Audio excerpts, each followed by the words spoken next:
Some teachers do it, a few. There are some spiritual teachers who are confrontational. What they do is, it looks as if they were attacking you, challenging you. Of course, what they're attacking is your mind identification, the egoic me entity, and they want to attack it in order to crack it open, so that then something deeper is revealed. Sometimes it works, sometimes it doesn't. It's not my way. So there are certain people who are drawn to those teachers who are confrontational and who attack the unconsciousness. I have never done that. But sometimes that may work for certain people in certain cases. It is not something I would recommend that you do, because it can easily also strengthen the unconsciousness. Because by attacking it, you have made it real, you've given it reality, and you could strengthen it. It could go either way when the teaching is confrontational. You can get through the ego, cut through it, or you can strengthen it. So it's a little risky.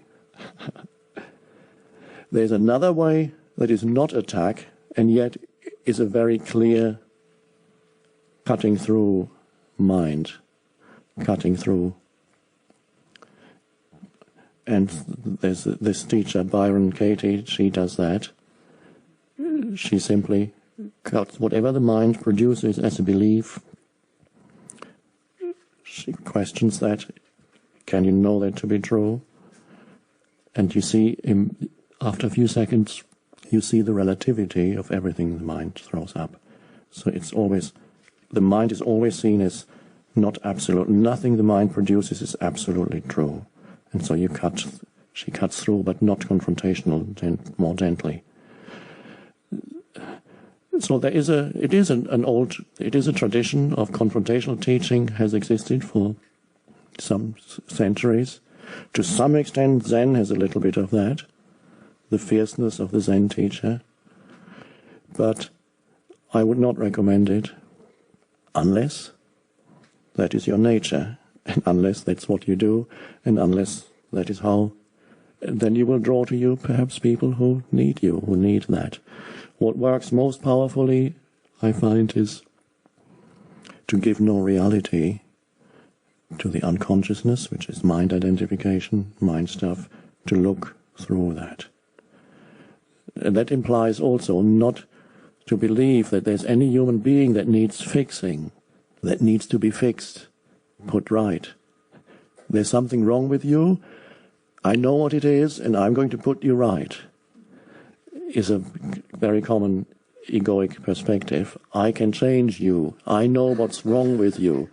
Who is the you that you see something wrong with? Who is that you that you want to fix? An egoic entity. How could you fix that? The beautiful thing is that humans don't need to realize that humans don't need to be fixed. Because every human being living in this world, to a greater or lesser degree, except those few who are already completely free, they all express to a lesser or greater degree human unconsciousness. That's all. That's what needs to be fixed, but it can't be fixed. It can only be recognized primarily in yourself and transcended in yourself. That's what the world needs. And not to make an identity out of human unconsciousness, in whatever way it expresses itself, to make an identity out of that for the other person. That is the core. And if a teacher attacks the egoic entity, temporarily he is making it real. There's nothing there to be, it's an illusion anyway. So, but generally speaking, not to mistake human unconsciousness for the reality of that human being and the expression of unconsciousness. And sometimes the extreme cases, people may do something deeply unconscious, motivated by deep unconsciousness, which is the same unconsciousness that is in everyone, just a more extreme manifestation of it. It varies in degree, and there's no person in that. It's just degrees of unconsciousness, and it's not even those who express unconsciousness in greater degrees are less worthy or less likely to become free. They may be more likely to come free because they suffer more. I had recently, some people came to me and their son had perpetrated a dreadful crime, killed several people, 18-year-old. And they saw something that the whole world had created out of that, what he did in deep unconsciousness. The whole world had created, of course, that's what the world does, an identity for that person. He is a murderer, even mass murderer. He's killed 4 people. And they say, if they could only see we know what is there underneath all that, we've seen it, but nobody else can see it anymore. If they could only see what we see in him. Of course, they were in deep suffering. It's an extreme challenge. And I pointed out that that is not who he is. And they knew it, but there was in them a conflict between what the world was saying who he is and who deeply they knew who he is. And they were almost beginning to believe, but it was too painful to believe, that the world was right about him.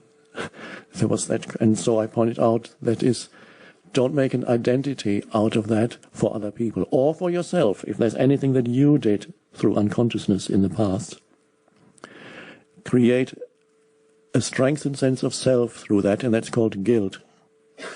And that's a favorite egoic device to keep a false sense of self going through guilt, which derives a sense of self from something that I now condemn, that I now see as bad, and I did that, that was me, I did that, I must be very bad, I failed, you derive through mind activity that is focused on that event that was an expression of human unconsciousness, you create a continued strong sense of me around it. That's why the ego loves guilt. That's why the ego doesn't want to let go of guilt, although it's so painful. Guilt means you identify with unconsciousness and make it into a self, a me. And if you do it for somebody else, then it's called blame. You did that. That is who you are. It's exactly the same movement. And so it's being trapped in a false identity. And to see that, in extreme cases, it's not easy. Some people, unconsciousness, they embody human unconsciousness to such an extreme that it seems hard to not to create an identity for them out of that. But the essence of so-called forgiveness, of course, simply means to realize that that is not who they are. That's forgiveness. As long as you think you did that, that is, you did that, you, or I did that, I, it's still trapped in an egoic identity. You make it for another person or you make it for yourself. If you make it for yourself, you'll make it for others. If you make it for others, you're yourself trapped in it. It's amazing. So, not whatever people come up with. You may sometimes coming back now to groups. It can happen that in groups a few people can get hijacked by a strong mind movement, as perhaps that person temporarily got hijacked when he suddenly expressed his viewpoint, and they believe it's God speaking through them, or they believe it's presence speaking through them. And yet you can always feel the vibrational field around what they are saying. When it comes from an egoic mind, there's a harshness about it. There's always something intolerant, something that condemns, something that says, I am right and they are wrong, that identifies the position of rightness. Those are all characteristics of mind-induced, ego-induced speech. There are even channelings. It might happen to you that you have a group and suddenly somebody starts channeling and says, I am here, this is so-and-so.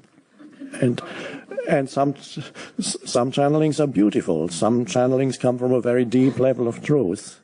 Other channelings come from the egoic mind, pretending to be big and important. Don't you dare question me. I am whoever from that planet, and I'm evolved. I'm 5,000 years old. How could you ever question me? But once you know, you can easily feel where it is coming from. I'm not telling you what to do if somebody starts channeling and it turns out to be an egoic channel. You'll know what to do in that moment. Maybe you just say thank you. Thank you. We've been through a couple of cycles, but there's two things that I wanted to say this moment about it. That's your group. The group, yes. Yeah. No channelers. One of the things, we solved pretty well, I think, by having I've been moderating our group for a couple years now. And initially, especially after you had come to town, and there was quite a bit of interest, we had 20, 30 people sometimes come. And what I found was that especially many of these people had been in therapy or therapy groups or been kind of New Age thinkers and stuff, and so they had their rap down, And one of the first things I learned to do, and at that point it was very instinctual, I only understood what I did afterwards, but was when people started to do their story. Our routine would be to listen to some tape of yours, and then we'd talk a little bit. The idea would be to talk about where people are having trouble being present and where they're having successes, like you were saying earlier. And then we would listen to some tape again. So we would set up the presence through the tape. At least ideally that was the idea. But we'd often have these new people would come in and they would sort of recognize this group as something familiar to them. And they would kind of go into their routine of, this is my story. And of course, we weren't very interested in the story. So by being a fairly strong moderator, I would just bring them back to how is presence difficult for you to achieve, or what successes have you had, and kind of bring them. So I felt we successfully handled that particular diversion that the group kind of always wanted to go towards until people, especially with new people. The second problem that I don't think I ever really resolved very well was when people come who've read a lot of Conversations with God, or sometimes Course in Miracles, or some of these other channeled entities that are very popular in certain groups, especially in sort of New Agey stuff. And then someone would be speaking about a problem of presence that they would have, say, for example, and then another person who had all this other background would start trying to address that person's issue about presence with a lot of complex techniques or ideas that came out of these other sources that I would consider to be less simple, less pure. Those situations, I don't know that I ever really adequately resolved them or dealt with them, because it's very hard as a moderator to ask someone, well, let's not talk about that. And so what would happen would be, if I did say something, frequently it would antagonize the person who was speaking. If I didn't say something, it would inject into the group all this stuff that was very far away from your teaching. And what we were trying to stay focused on, of course, was that. That's one I've never really adequately resolved. Do you have any answers? That's what I mentioned earlier, how the mind can take over easily in a group setting. Have you ever pointed, in general terms, pointed out to the group that it's not about explanations, what the essence of that group is, so that each person understands? And you may have to point out what the essence of that gathering is at the beginning of each gathering. That could be the starting point, and it's often still the starting point when I have retreats or talks. It's that question often is the beginning. Why are we here? So to be reminded is very helpful, and then you're present and you explain the state of consciousness that is presence. That's the reason why we're here, not to find or to get involved in new theories or new explanations or new beliefs, whatever it is. That state of consciousness. And once you have reminded people at the beginning, then they would be more likely to accept if you remind them again in the middle or something happens.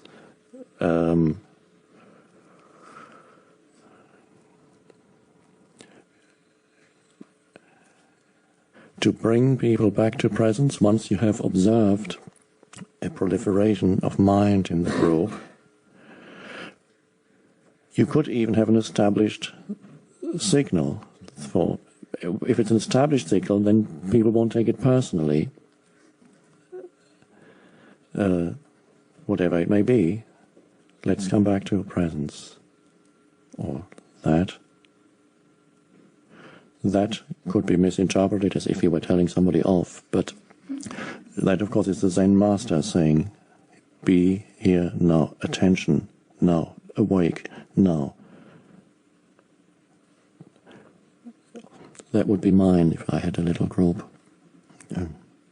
I do use it still sometimes. So a little sign to bring the group back to presence. And if you do that, perhaps even if there's just not, the group is not necessarily being taken over by some big mental theory, but even when there's simple sharing, bring back people to now, this, feel the body. Help them to step out of mind streams that I mentioned earlier, the stepping back, the stepping out. Always, of course, you have to do it for yourself too. You step out. Then explain those basic points that are especially important in groups. The stepping back from a mind stream, the ending, observing the ending of a mind stream, a statement, which is still rare. Then a different quality comes into the interaction, even the verbal interaction, when it's always stepping back. You've said what you have to say, and then others will get it too. Otherwise you become it's just a minor version of those people that we've all met who go on and on. But that's the mind. That's the human mind.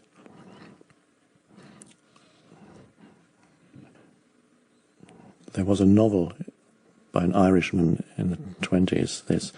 It goes on for 50 or 60 pages or something without punctuation, without a period.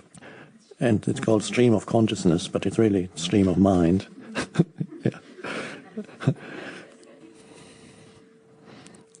The satirical magazine in England called Private Eye has a regular column in each issue, which is entitled Great Bores of Today. And each time it's a mind stream. It's like sometimes it's a taxi driver or it's a politician. So the taxi driver starts with, well, if you ask me, and then it goes on. And there's no end to it. And it always, at the end, there's 3 dots to imply that he's carrying on even there.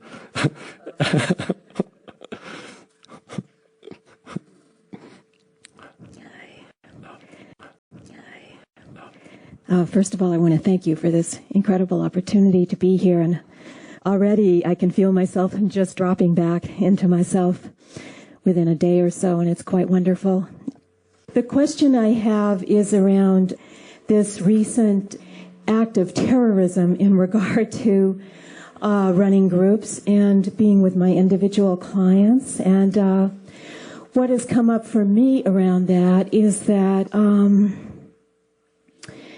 everyone has such a strong story about it. And of course, it has activated everyone's pain body, I think. Mm-hmm. Mm-hmm. Certainly including my own. Mm-hmm. Although being here again, just dropping back, it's more silence around it, mm-hmm. which is a miracle. Yeah. But because usually I haven't found my own pain body activated in the same way my clients are, so I've had more of an emotional distance.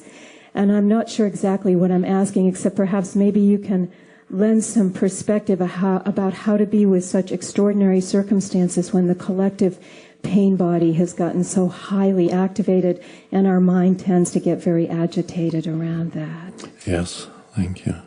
Yes, thank you.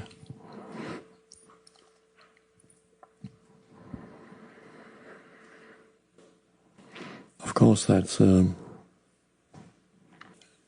one more chapter in the history of human madness and pain inflicted by humans on other humans and on themselves.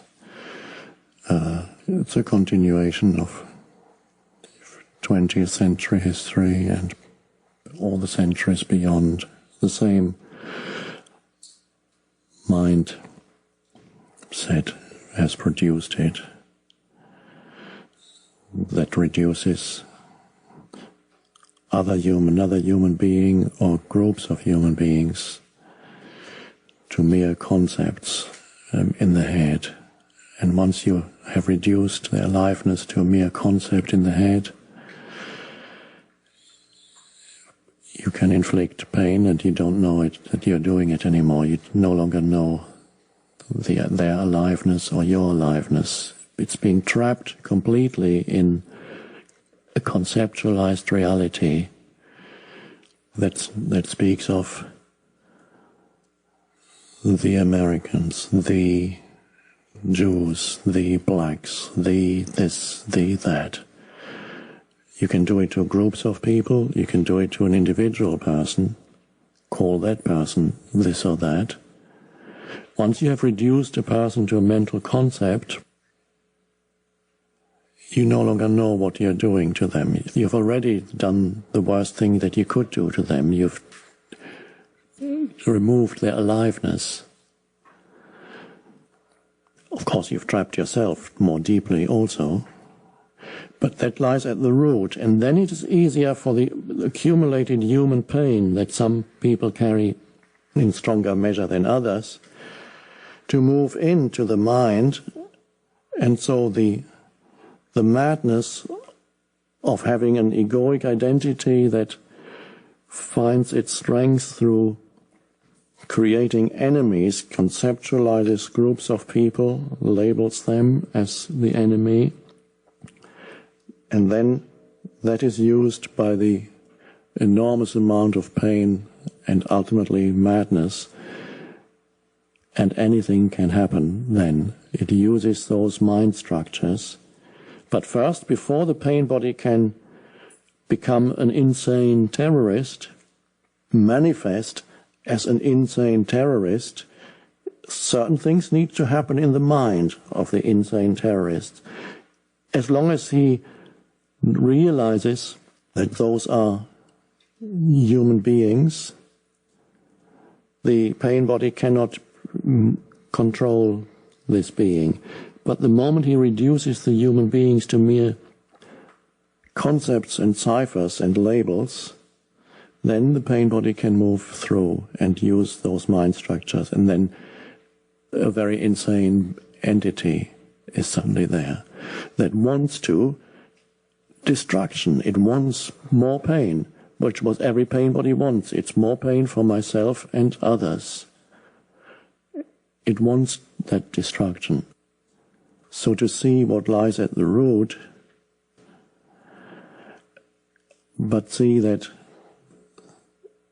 it is common to the human mind. To do that is a tendency that each person carries, if not to such an extreme, to reduce other human beings through judgments and mental labels. And that includes things when we unconscious behavior, make an identity for them out of it and then call that person something. It's the same movement.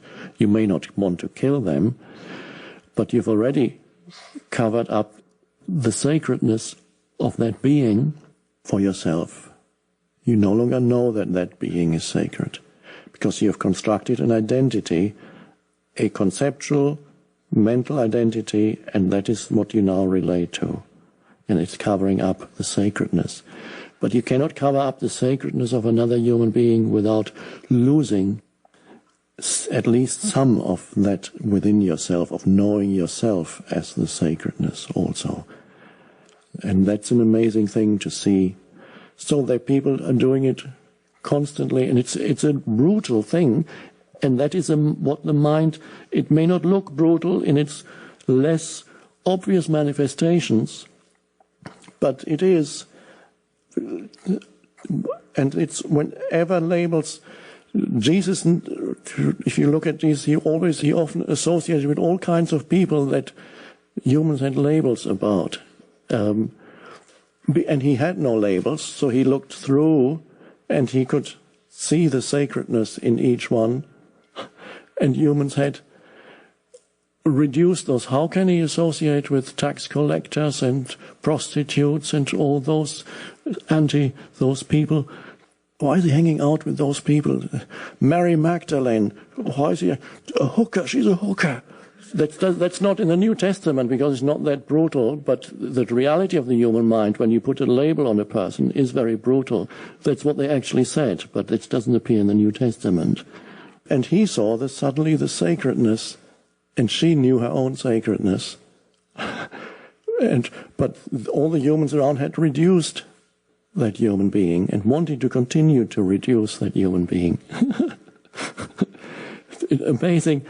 It happens in all these different forms until, and the worst one is what we've just witnessed, but to see that they know not what they do. That's the truth. And yet, pain comes because you witness so much pain there. You witness death on a large scale. Premature, it looks like it's come too soon for those people. It wasn't meant to happen, it's come too soon. That's what it looks like.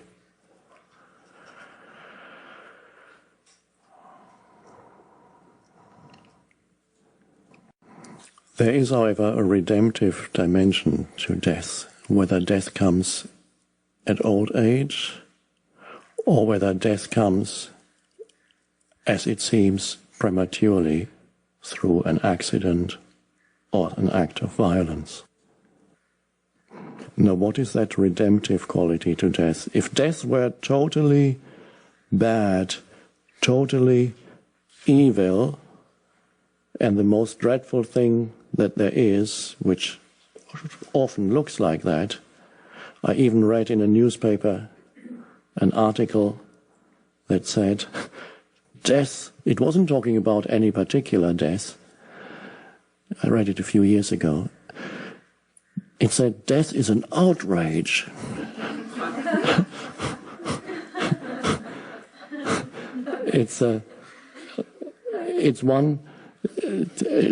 It's almost as you could start having street demonstrations carrying, I'm against death. No more death.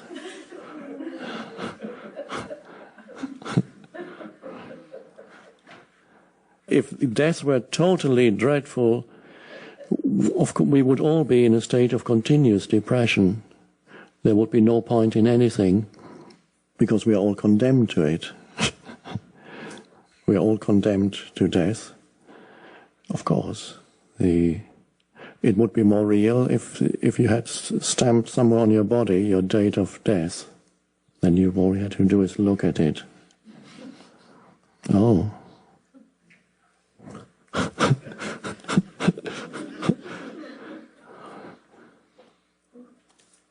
So everybody's under a death sentence, it's true, and it could come, sometimes it comes after a long life, but it could come at any time. It comes when you least expect it. If the humans didn't know on a very deep level that there is more to who they are, human existence would be dreadful. And it would be pointless. What is the point in doing anything? You're going to die anyway.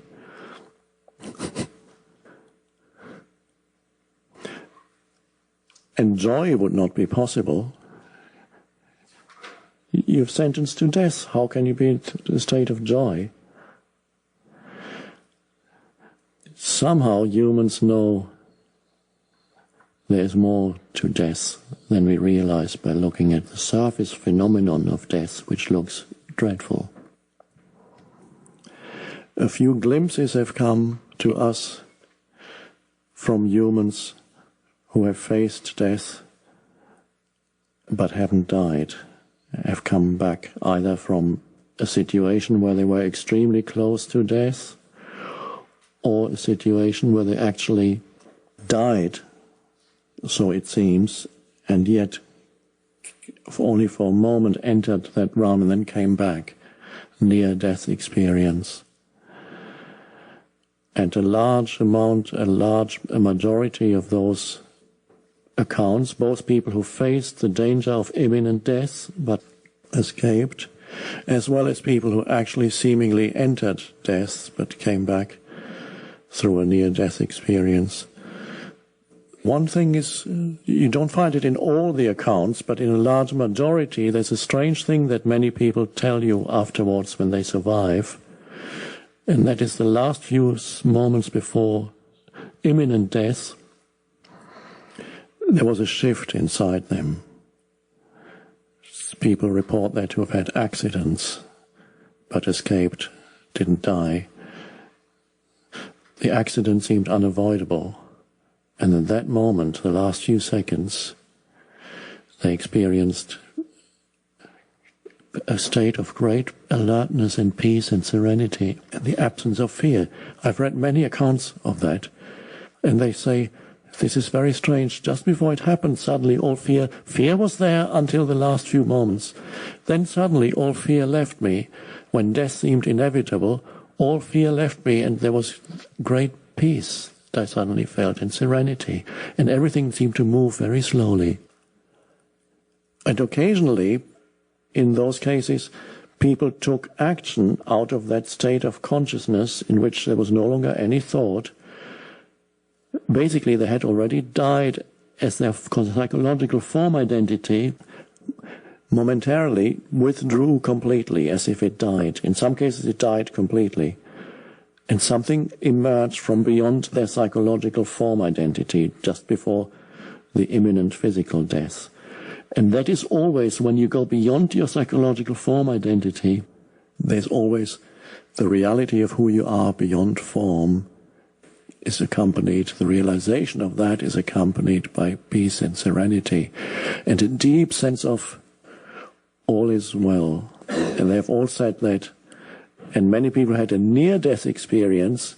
They actually saw people sitting around them weeping because they thought this person had died, and they thought, oh, why are they weeping? This is fine, this is so peaceful, there's such aliveness here. So even if you don't believe, because this is not, I don't want you to necessarily believe in anything, but just take those people who faced death and see the many accounts that report a shift in consciousness in the face of death, and the sudden shift from fear to deep peace. A deep peace beyond mental explanations, a deep peace, if it could speak, that would say, there is no death, all is well. But they didn't need that thought. There just was a deep knowing that all is well. And so that is one aspect of the redemptive quality of death. Something opens up when the form dissolves. There is an opening. And that can happen when the psychological form dissolves of me. Some people have died before they died. That happened to me. The psychological form of me became so painful that it self-destructed. And there was this peace that I couldn't explain. Incredible peace and aliveness. And how is that possible? What is that peace? And the absence of fear. And that it's knowing that there is beyond, that life is not the opposite of death. Knowing that life is eternal, but knowing it beyond words. knowing it directly. Death in any form has this redemptive dimension, in any form, because a small form of death is when somebody leaves you that you had closely identified with. A small form of death is when you lose your home. A small form of death is when you lose your social position. So there are small forms of death that are to do with the psychological form of me. Death in any form is a possibility, the possibility of not resisting the opening that comes when a form dissolves, whether it's a psychological form of me or a physical form. So one could even go so far as to say the most sacred thing about human life is death. It is where the form gives way to the formless, where the formless one life can shine through, the form dissolves. That's the redemptive quality of death. So knowing that, probably many of those people who died a violent death, and that is just one of many violent deaths, that people are dying every day. The violent deaths that people die through traffic accidents every year, even the United States alone, is greater, I believe, than those people who died there. And they die every day, a violent death. And it happens, there's death happening every second on the planet. Some violent, some not. So, it is always, whether it's physical death or some aspect of psychological death through some loss, something is being, instead of being added to you, is being removed from you, from the me. You die a little bit. And every death, even a loss, a slight loss, is a little opening. When you're faced with imminent death, it's a huge opening into who you are beyond form. A little death is a little opening. When you're ready, even a little opening could transform you. I read of an Indian man who is now a spiritual teacher in India, and he was traveling through Canada as a young man, and he was staying in a youth hostel, and he was taking a shower, and he had left all his belongings in his room, and when he got back from the shower, all his belongings, his money and passport and everything was gone. And that's a little death, it's not a big thing, really, and yet he was so ready that that loss triggered an inner transformation in him, and he suddenly became extremely peaceful. Later he traveled back to India and became a spiritual teacher. And it's strange that such a relatively little death could trigger that in those who are ready. There's another aspect to the redemptive quality of death, and that is in those who are close to someone who goes through that, who are not personally involved in that death, but are close to somebody, close to you. And in a way, these events of 2 weeks ago were close to you. They were close to everyone almost. They were closer than even Europeans felt that these events were close to them. So they were very close, just as close as if somebody close to you were dying or had a violent death. And what is that redemptive quality that also affects those who are in the proximity of death but not directly affected by death? You're watching these forms dissolving, as all forms must sooner or later. So there's nothing tragic really in the fact that a form of life dissolves. The only tragic thing that seems to be there is that it has dissolved too soon. That's what it appears like. It shouldn't have dissolved in that way. All these lives were not complete. They should have lived longer. That is the mental interpretation, and yet it happened. And it continues to happen every day. On a smaller scale, people die premature, seemingly premature death. Others die at old age. But whenever you are in the proximity of that and watch that, and you're able to either surrender to the fact of death totally, or surrender to the feelings that you have about it, which may be very sad, may be very turbulent, and you allow them to be. I spoke to a woman last year whose son died at the age of 30 or so, of an illness, and she was sitting with him in the hospital. She was watching him, and that's a premature death. 30 years old, life hardly started. He shouldn't be dying, and she was sitting there, and at the moment of death, somehow by grace, she was able to completely be there with him and accept. There was no thought even, and she sensed enormous sacredness in that space. And he went peacefully, and the room was filled with peace and sacredness. And she realized at that moment that this is not a tragedy. For 5 or 10 minutes she remained in that state. And then she started weeping and becoming almost hysterical, as she told me. Then the mind came back in with its interpretation. But she was able to be there and realize the enormous sacredness. There's a moment a form dissolves. And especially if the form does not resist it too much, and you don't resist it, then death is like a flower opening. And there have been a few,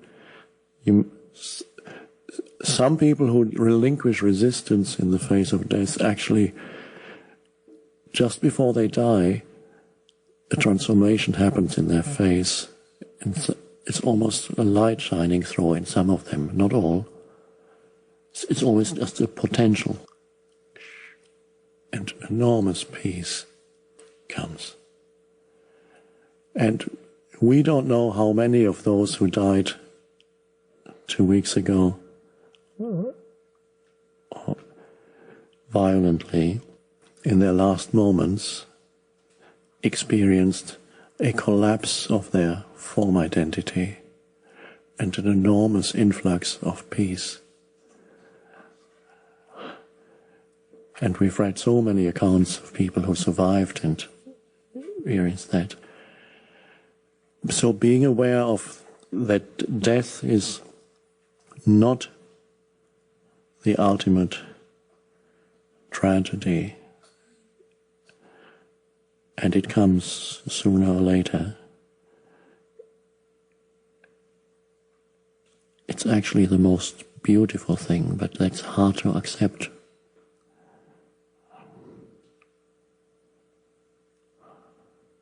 So you are with your feelings,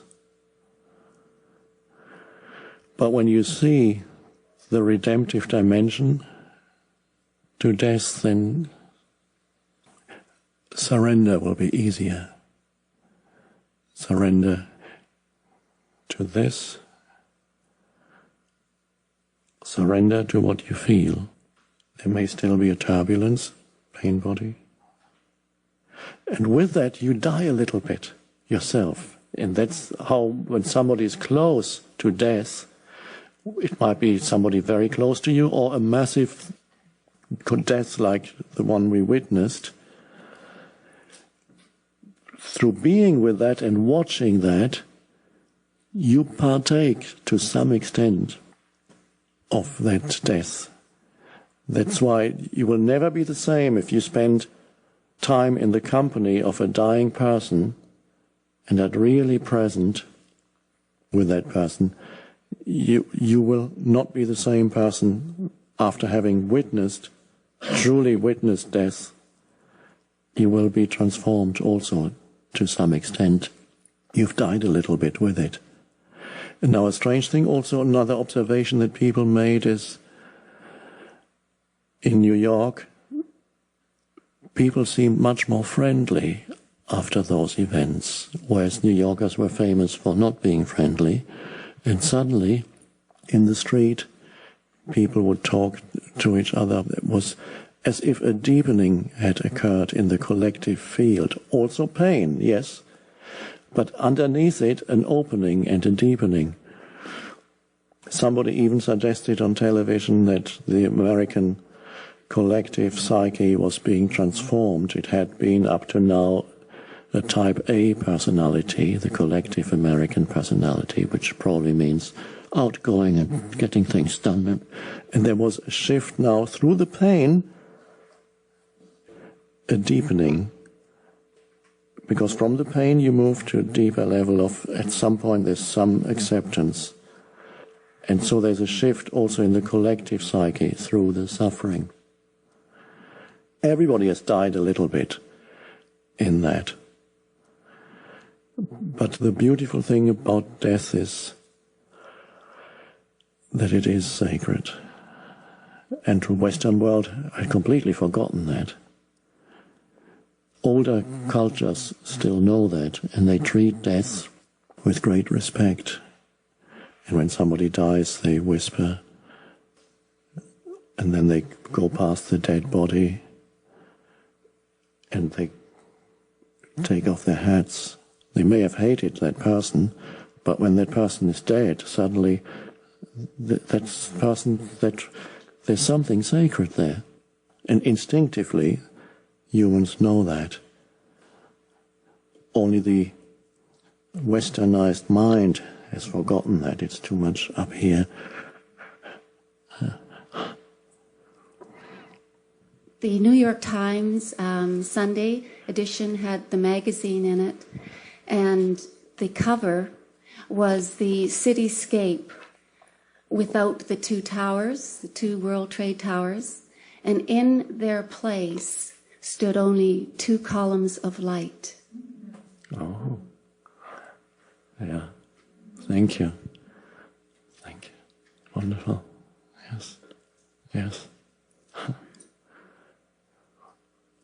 There's something with you talking about this that has been a question for me around facilitating groups that's come up, that I'm now seeing as me either facing or not facing death in the moment. Yes. And what that is when I felt presence has talked, afterwards I often don't remember what's said. Mm-hmm. And if somebody then says to me, could you repeat that? Mm-hmm. One way I've been able to explore it has been saying, well, maybe I'll talk around a different way and it will come. Yeah. Sometimes that's happened and there has been that poignancy, aliveness. Other times what I'm realizing is that it's me interfering, trying to explain it, and not accepting that that moment has completed itself. Yes. Yes.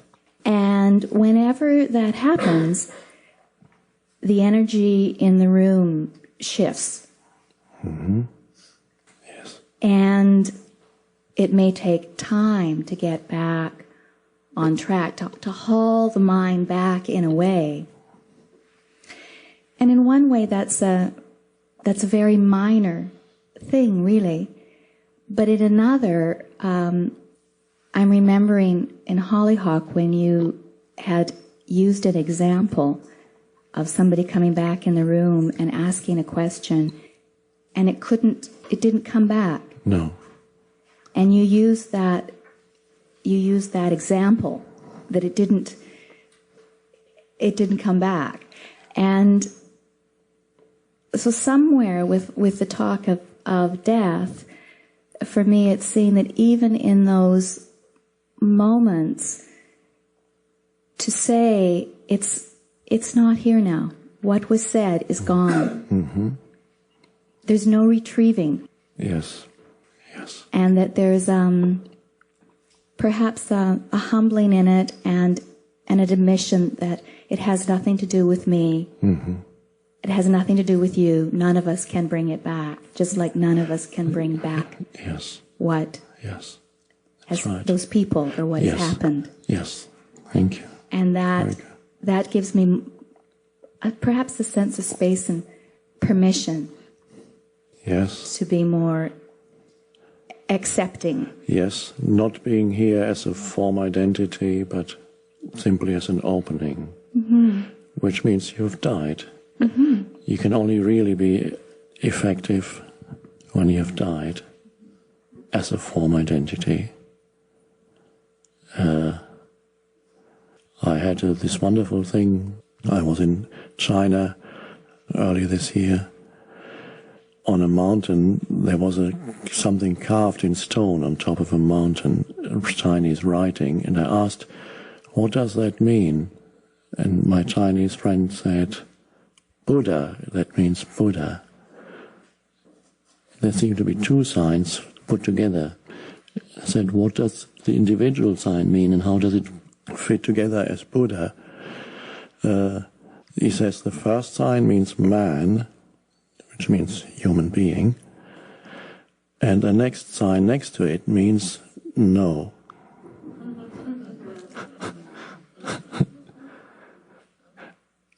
That's Buddha. It's the denial of the reality of your form identity. It's an absence rather. The presence is there when there's the absence of the form identity is presence. It's like you go, man, no. It's death.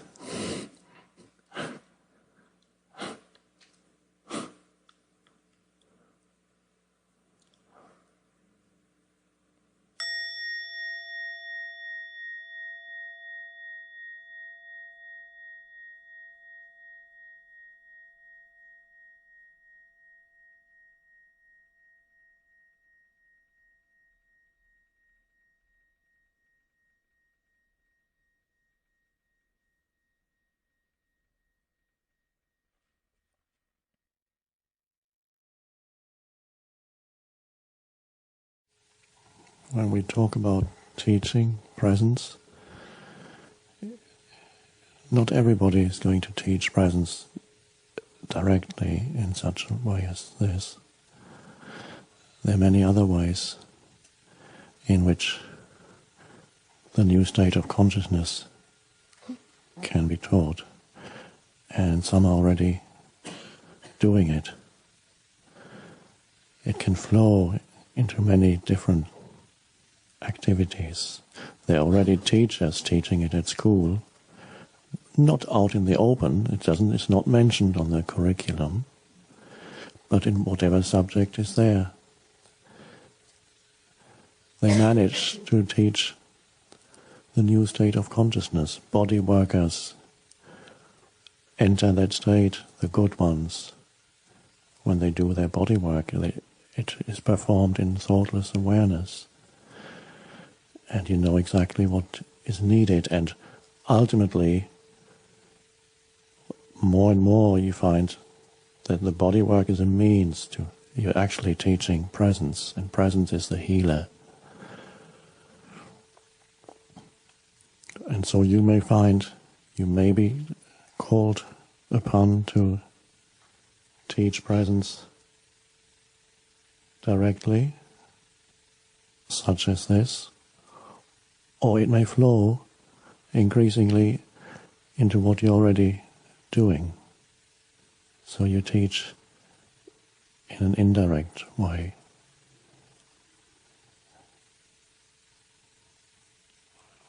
whatever it is, important to realize that that is your life purpose, to embody that state of consciousness. And then you cannot not teach it in one way or another. Your life purpose is to live it, to embody it, to be the flowering of consciousness. And then any purpose on a personal level, which is to do with your personal situations and maybe to do with things you've already learned and know, is subservient to the greater purpose of teaching presence, the new state of consciousness. So it may be that life will remove you completely from whatever you're doing now, or it may be that presence will flow into more and more into what you're doing already. And then there's a deepening of that. And the doing and the interactions that you have with people as part of your doing are ultimately an excuse, a means of bringing presence. Whatever you are doing is no longer the main thing. It's the surface thing is whatever you are doing, whatever your activity may be. And there are not many things that presence cannot flow into and transform that activity. And your interactions, it looks as many of your interactions, you had those interactions because they're part of your daily, the job, the business that you do, whatever you do, and you interact with all kinds of people to get things done, to sort things out, to discuss this and that as part of whatever your external activity is.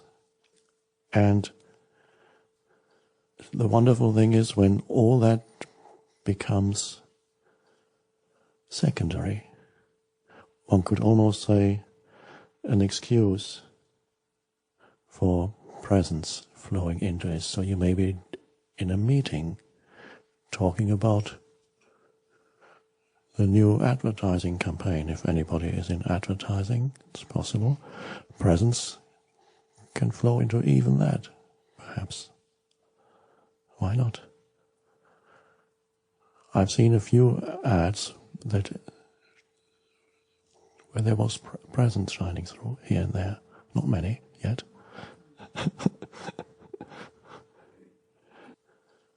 In sports also, it's the core essence of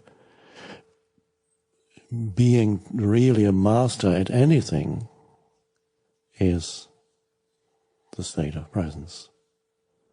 But this goes beyond that. It's being a master in life. Being a master in any activity requires you to be in the state of aware presence while you're performing whatever it is. Then that is mastery. But what we are engaged in and what humankind needs is more than that. It's more than people becoming extremely good at this or that. That can be an entry point.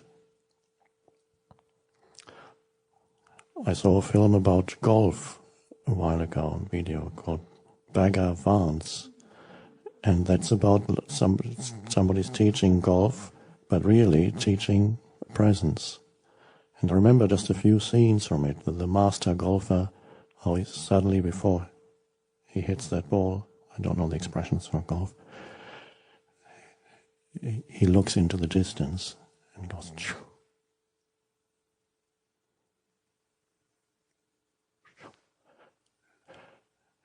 And it's actually mentioned no thought. There's a line about being free of thought in there. Oh, there's the truth.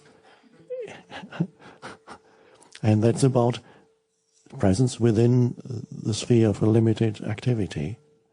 Some therapists who become very effective in what they do, regardless of their therapeutic background and whatever they have learned, even psychoanalysts. I'm saying that because psychoanalysis is very mental mind. Even there, after 10 years of practicing, 15 years, 20 years or more of applying your mental knowledge, some of the psychoanalysts simply sit there after they've listened for 15 or 20 years, and they've been interpreting for 15, 20 years or more, scribbled, and more, they give up. They just sit there and listen. And there comes the alertness and the stillness. And then they speak from there, not from acquired knowledge anymore. That may still flow in here and there, certain terminologies. But that's where it comes from. And that's where if they call it patient, strange word, it undergoes a change in the presence of the present therapist. So see where it flows in, and not have a compartment in your life where you practice presence, but not then keep some of your life for business. That's serious. And then presence. Okay?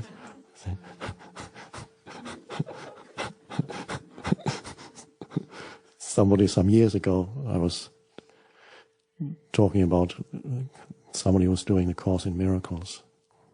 And I said something about his business. And he said, "Oh, no, not there. I can't afford to do it. I can't afford to practice there."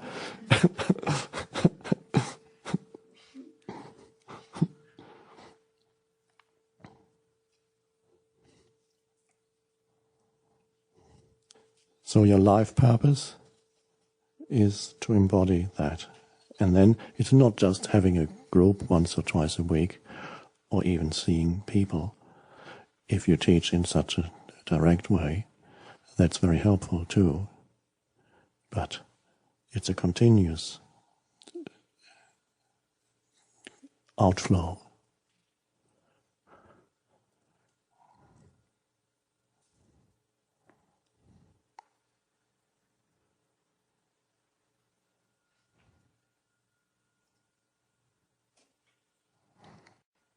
I ran into a famous architect the other day. He had come to one or two talks of mine. He's the most famous Canadian architect. And we talked for a while, and he told me that when he teaches architect, he still teaches at university, he tries to teach what the state of presence is to his students, and to create from there. And he tries to embody presence even in the buildings that he creates. And he had been doing that before he came into contact with the direct teaching of presence. And then he recognized what he had already been doing for years. And that happens with some people who are already master at something and realize that in that field they're already practicing presence.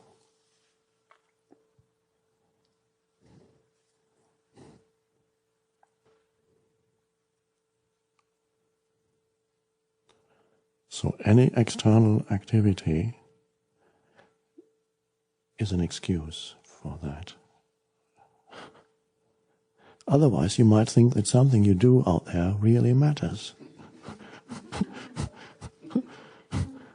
And it doesn't. If you die tomorrow, somebody else will take over your job.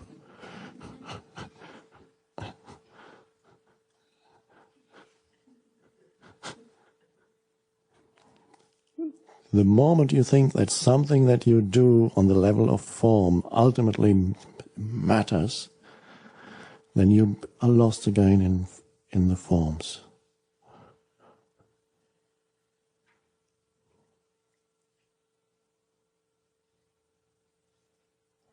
And one characteristic of that new state of consciousness is a lightness, an intensity, but a lightness, not the intensity of egoic delusion, which is, this matters dreadfully and we must get this done. That's one kind of a totally different vibration They may get it done, but in the process of getting it done, they're making themselves and 100 other people unhappy. And then they get it done. Whatever it is. It's called karmic action. All the employees are miserable, but the company is making a profit. For a while. But not that long anymore, because the old consciousness and all the structures that it has created are not going to survive that much longer. So an intensity comes, there is an intensity about presence that is so different from what before you had regarded as intensity, of which contained always a strong element of fear. It might not look like fear, but if something matters dreadfully out there, there must be fear somewhere. And so comes a lightness, but not without great intensity, that flows into what you do. So that the master golfer doesn't go, I've got to hit that hole, I've got to get that ball. Nothing is flowing. There's an ego trying to do something.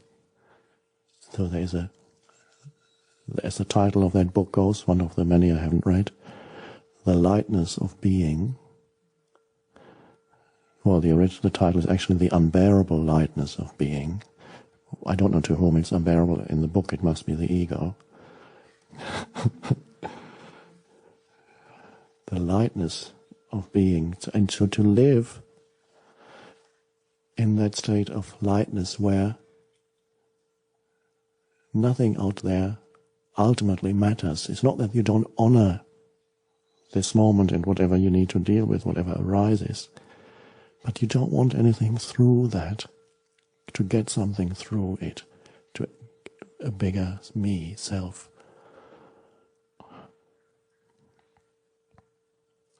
And then comes that relaxed alertness, that is the intensity of presence. Alert, but no tension. It's playing. From then on, you play in the world of form. You still move within it,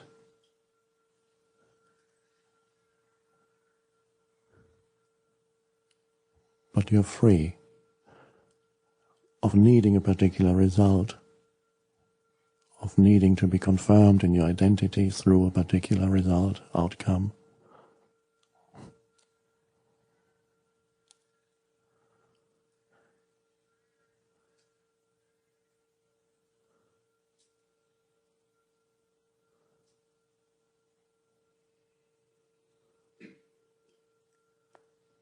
So the master, we use it for both men and women. I think that's right, isn't it? Master. Or is there a female for master? Does sound right.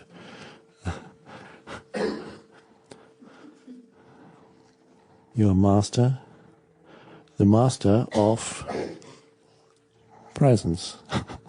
Now, not to give you a new identity, that would be dreadful. What are you into now? Well, I've become a master.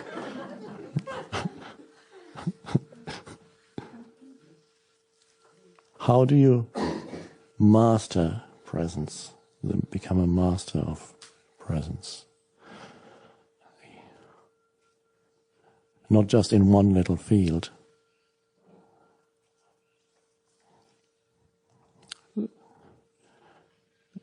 Well, all that it means, you become master of this moment, because presence is inseparable from this moment. How do you become master of this moment? Do you try to control what happens in this moment? Are you a controlling master? No.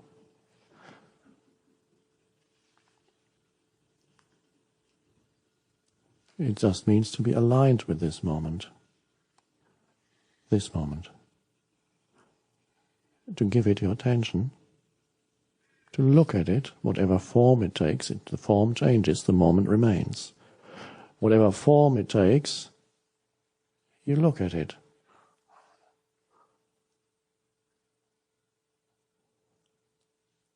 And in that moment of looking, there's thoughtless awareness. That is the intensity of presence, and that is true intelligence operating.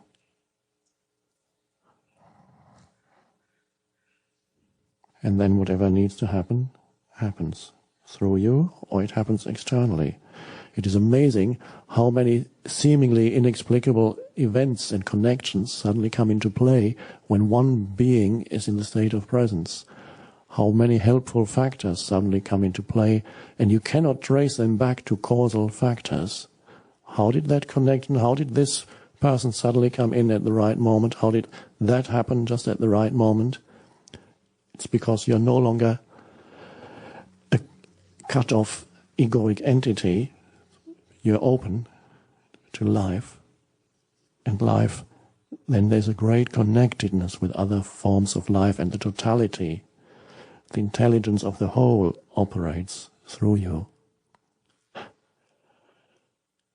So it's not just you have realizations and insights and right action out of that state of acknowledging this moment without running away from it internally in any way, denying it internally in any way. An openness, and then see what happens.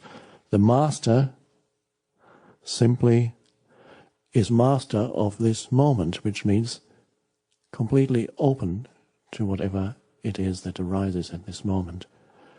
That is the mastery. Only this. And you are tested every moment. It's never mastery that is an achievement that you can carry around with you. Now I've made it.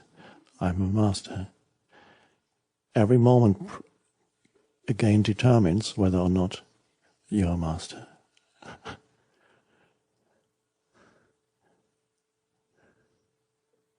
An internal yes to what is the master, completely. Without all the stuff that the egoic mind likes dissolves. The complaining mind, the should and the shouldn't, and me and my story, and the mental projections of fear. And then the central point of your life is no longer the story, but this moment. Neither past nor future, which are still there, fine. But the central point increasingly becomes just this moment. That's the master. That's all. It's not a big thing. and yet it's a radical transformation of consciousness, and it's both big and little. Just make this moment becomes the central point of your life, because that's all there is, so you might as well make it into that. And not the next one, and not the last one. Just this. And this is an amazing thing, to sense the power of this moment as the power of life itself.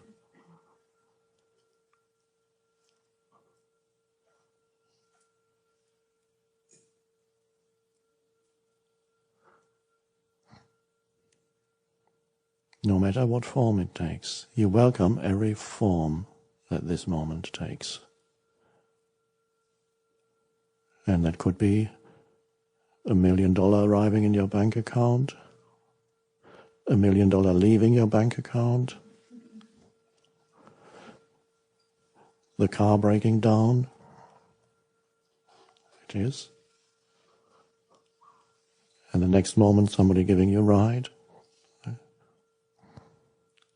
Anything, gain or loss.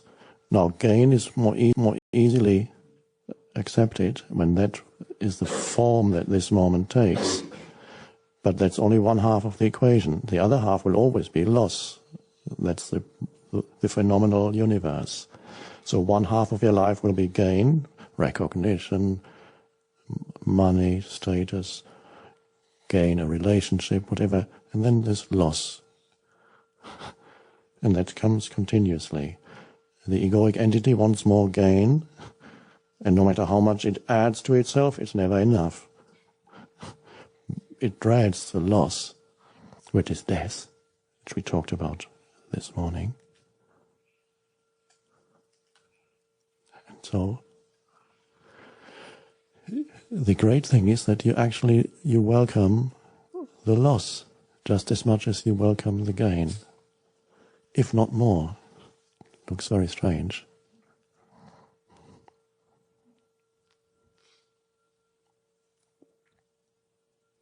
And remember, you no longer need to add anything to who you are for your identity. That's a great liberation. The need to add to me.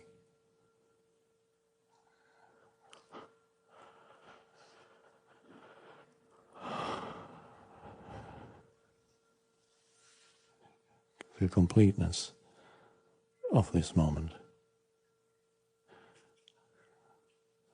Not to add to look for an enhanced self, to add as the play of form, yes. I learned something new, that's interesting, the play of form. Or make some money, the play of form. It's not going to, you're not going to find yourself in it. And then you lose it again.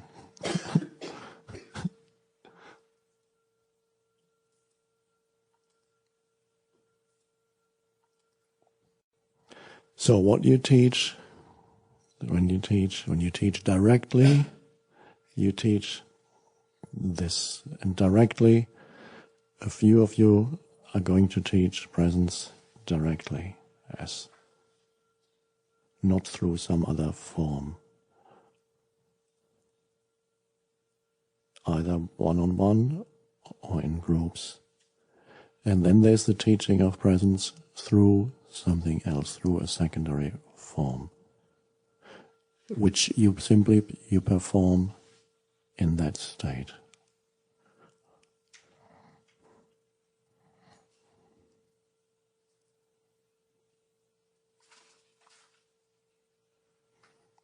And life will tell you what it is.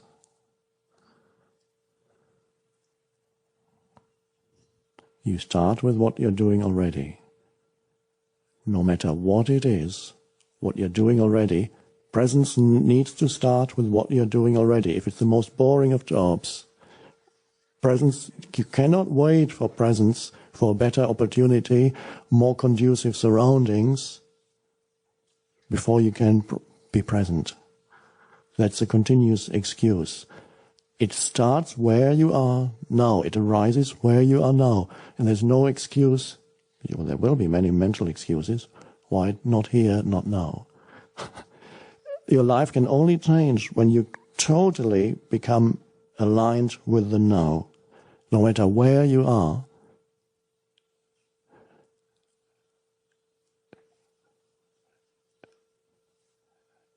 And it could be a prison. And you can't say, I need to get out of here, I want to have a spiritual life. I want to teach presence. How can I? This is dreadful. Of course it's dreadful from the judgmental point of view. You start it here and now and see the transformation that happens. You maybe you're working as a waiter or waitress, but you think I just need to get out of here. Why not start there? And bring presence when you bring a soup to the person in the restaurant and you put the soup on the table.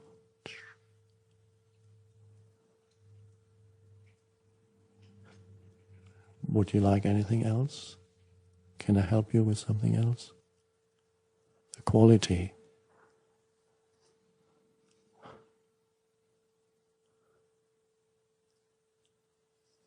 Whatever it is, there. The disciple asked the Zen master, Master, how do I enter Zen? The question means, how do I enter the state of consciousness that is Zen? how do I enter Zen? And they were just walking outside in nature, and the master said, can you hear the sound of that mountain stream? And it was a very distant sound, and the disciple studied. Yes, I can. I hear it. And then the master said, enter Zen from there. Oh, okay. And then they walk on, and 5 minutes later, or 10 minutes later, the mind started working again, because while you listened to the mountain stream, of course, there was no mind. He was attentive, alert. And then the mind started, Master, I've been thinking, what would you have said if I said, no, I can't hear the mountain stream?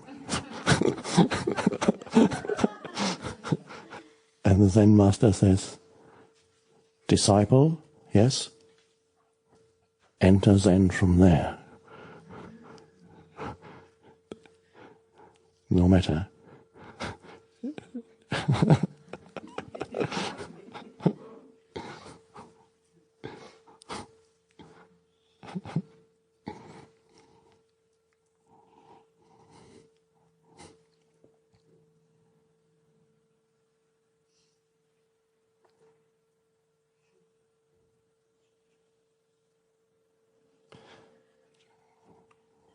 Just a few words before we open again to questions.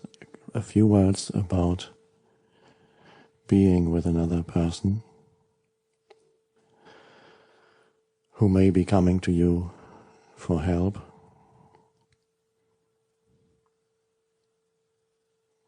And you already know the essence. Be in your body and listen.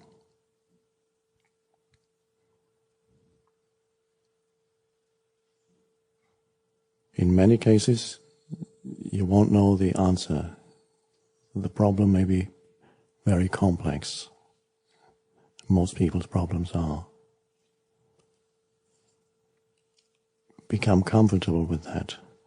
If you're not comfortable with not knowing, you can't teach presence. The mind thinks, I must know. What can I possibly say to this person? Or tries to say something that you read in a book, and it'll lack power. It doesn't come out of the now. It doesn't come out of presence. Or some explanation. Or a belief that makes you feel good. To become comfortable with not knowing. That's an incredible state of great depth. And maybe even after a long session with that person, who knows, maybe you won't have said a single word. And yet, there's the field of presence. And maybe 5 minutes after the person walks out, suddenly a realization comes to him or her. Or suddenly, the illusory nature of his or her problems is suddenly recognized. But it's most likely that at some point words will come out of your mouth. Or a question, and another question.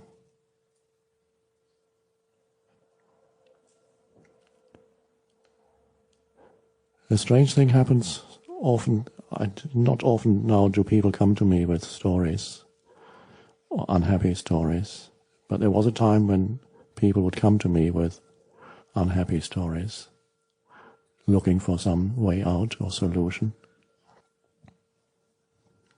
And the more they were telling their unhappy stories, the more happy I felt inside, the deeper the peace and the aliveness. So much so that I couldn't help, I had to smile. And they didn't understand that, because there's nothing to smile about in their story. But I did it with one woman, and she said, She stopped talking suddenly. Her story came to an end. And said, "Oh, I can feel it. You're doing healing." That was her framework for understanding what was happening, and she called it healing. And it is healing in the deepest sense, yes. And that was the time when I myself didn't fully understand what I was doing. Even now I don't, of course. Nobody does. No mind could do that. But I understood less than I do now. And I thought, she must be right. This is healing. That's how I became a healer.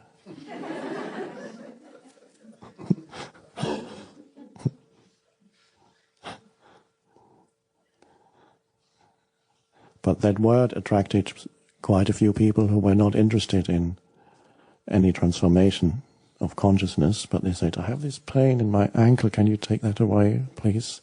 Or this hurts here, can you do something about this?" And for a while I did.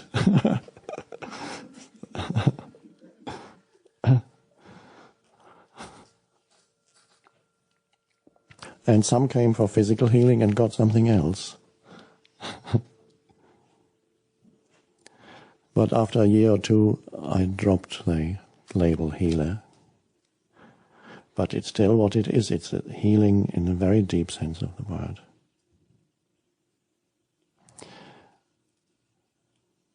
But ultimately, there's not going to be a difference between meeting a person in that context and meeting somebody in the street, or meeting somebody in a restaurant, or in the store, or at work.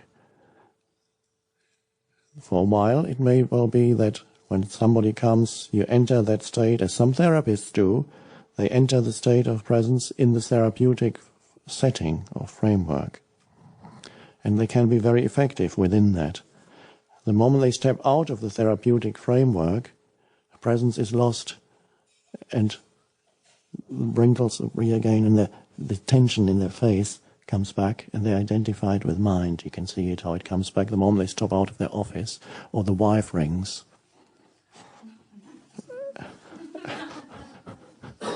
And then the next client or patient comes in, and they all, okay. It's confined even sometimes to a room, to a particular activity or function. And ultimately, you're no different in that teaching situation, to call it that, than in any other situation. You meet everybody in the same state of open presence. And you look at them. If we could only get this here, everything would become transformed. The ability to look at another person in the state of thoughtless awareness for 3 seconds. Give them 3 seconds of that preciousness. 3 seconds of thoughtless awareness while you meet someone.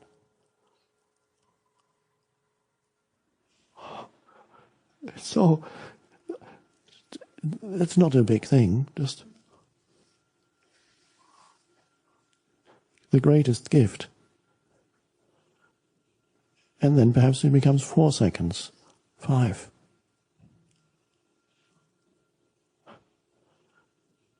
People like to meet me, not because of the person, because of that state that they sense. They sense something that there's no judgment whatsoever in the mind. There's complete openness, and there's that energy field of presence. And they find themselves in that. They may carry around, of course they will, a mind-based sense of identity, always inadequate, as all mind-based senses of identity are. And when you meet a person in presence, they find, for the first time, they recognize themselves through you, that form. And it feels good to be yourself. For some people, for the first time. They haven't been themselves. Who is themselves? They're all trying to be someone. That's in the nature of human existence. Animals are themselves, unless they've lived with humans for too long. But most animals are just even after living with humans, it's miraculously most animals still are themselves, not playing a role trying to be. The cat is. It does. It moves, it sits, it rests, it sleeps, it jumps. It is completely itself. And humans are trying to be something. Not enough yet. I'm not enough yet. Or depending on what people's feedback you get from others.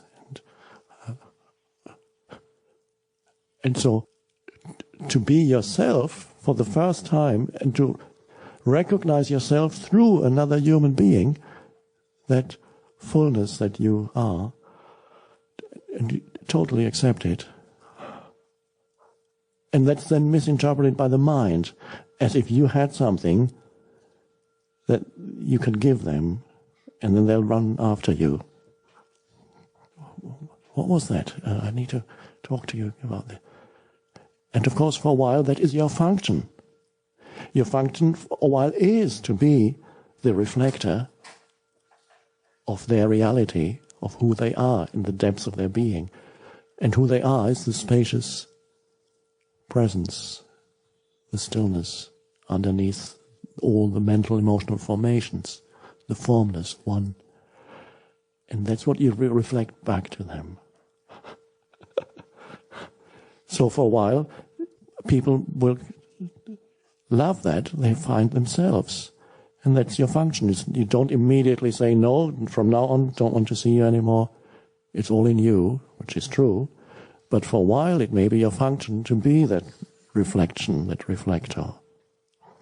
And to be that, all that is required is holding that space of thoughtless awareness. Then you reflect that. That's all.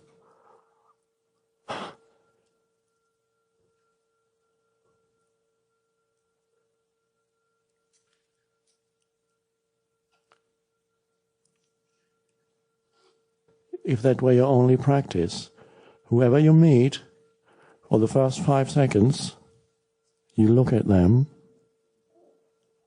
in thoughtlessness. Total innocence.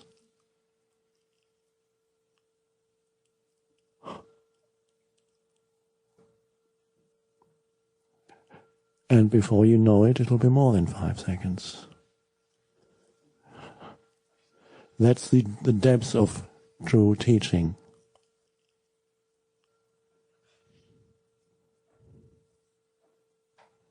And I read only a few days ago, somebody said the decisive encounters in the world are not between 2 famous politicians or 2 statesmen meeting and shaking hands and having a talk. The decisive encounters in the world are you meeting the clerk in the store. Because that's where it's at. The decisive meetings are in the street, in the office, in the store. 2 human beings relating beyond mental concepts. It starts with one. You can't expect the other person to do it too, because you expect nothing in that state. So you're not demanding that the other person should be behaving in a certain way. They probably won't. And yet, change happens in the spaciousness of presence. I will be present with you if you behave in such and such a way. Then otherwise I'm not going to be present with you. Yeah.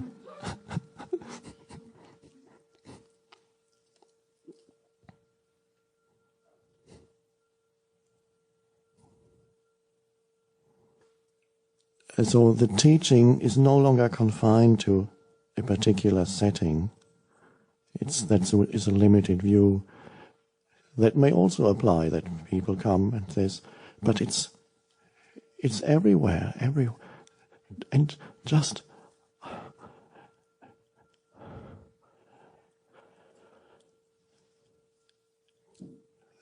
the arising of thoughtless awareness, the cessation of compulsive thinking, is the new state of consciousness. on the planet, without which the planet is not even going to make it.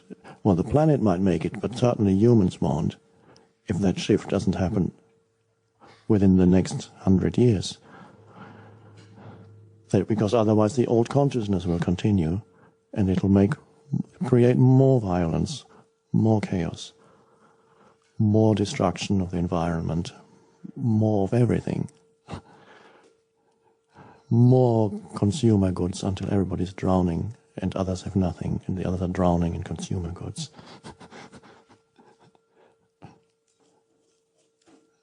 The cessation of thought, and that's a pretty radical thing, arising above thought as your normal state of consciousness. Not perhaps all at once. For a while you have 1 foot in thought and 1 foot out of thought. And sometimes thought drags you back into thought completely. And at other times you're out. You say, oh, wow. And for a while that's there, and then suddenly you get dragged back into thought. So for a while, I can't predict how long, you move between the two. It is possible, if not likely, that teaching, if you do it in a formal kind of teaching, may deepen the arising of that state in you, may accelerate it, the arising of thoughtless awareness, because there is a demand for it. When people come, life is demanding something of you, and then when the demand is there, it comes. I experience it always when there's a group. It's the pull of the group that pulls the presence out of me. And the words that come out, they're being pulled out by... Otherwise, if I sat here alone, I wouldn't be talking. There would be presence, I would be present with the flowers, with a little less intensity, because it's not needed to be present with flowers. Not such great intensity is needed. It's beautiful, just presence. But here the presence is cutting through, and actually while you sit there is dissolving mental accumulations. So what is required here is a greater intensity of presence, and when it's required, it comes. The opening is there. That's the same with, it works even on a physical level. Energy on a physical level. If you never move physically, then after a while you have less and less physical energy because the demand for it isn't there. Or people who are unemployed for long periods of time and do nothing for years, then they don't even have the energy to do anymore because it's not required. But as soon as the demand is there, it comes. And the demand on the planet, the overwhelming demand on the planet, is for a new state of consciousness to arise. It wants to arise. And so you become an opening, and then it moves through. People will pull it out of you.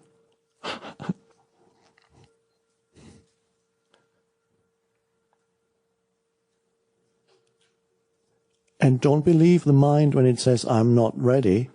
You can't get ready for presence. Prepare for the now.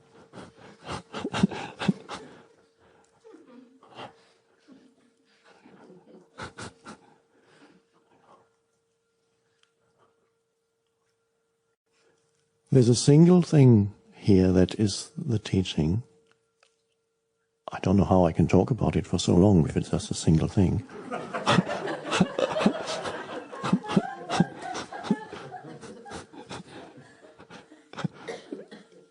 And that single thing is awareness, pure, thoughtless awareness. And some of you, occasionally it arises in some of you.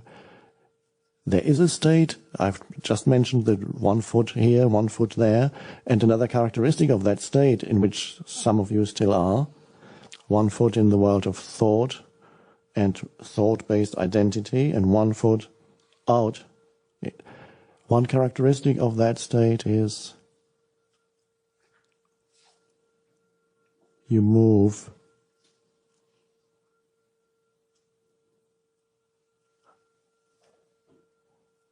from contracted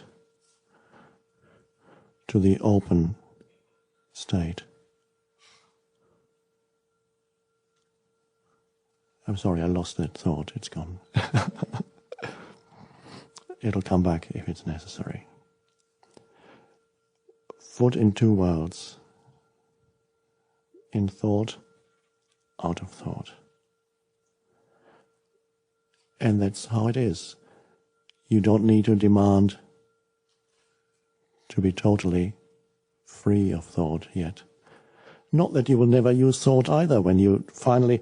to be free of thought, all it means you're free of self lodged in thought. A sense of self lodged in mind activity and the emotions that go with it, a me, an image that isn't complete, hasn't arrived yet. So to become free of thought is to become free of a sense of self lodged in thinking. When it becomes free, then the compulsive nature of thinking gradually decreases, that compulsive stream, because it's only compulsive because you equate who you are with thought activity and thought creations. And of course you need to keep yourself going. That's why the compulsive thinker arises. And then your sense of self shifts from being trapped in thought and the emotions that go with thought to being the spacious, still, thoughtless, aware presence. The vastness in which a few thoughts happen. And that means you're free of thought. And you've gone beyond. You're not incapable of thought. Thought can still operate. For certain things, here and there.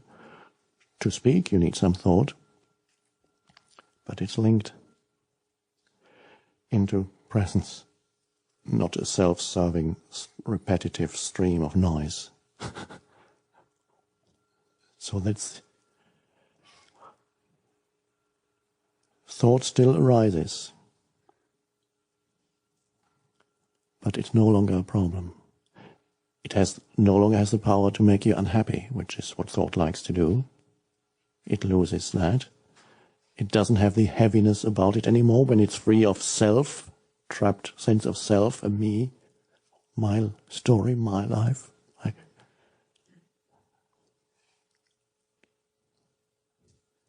And then,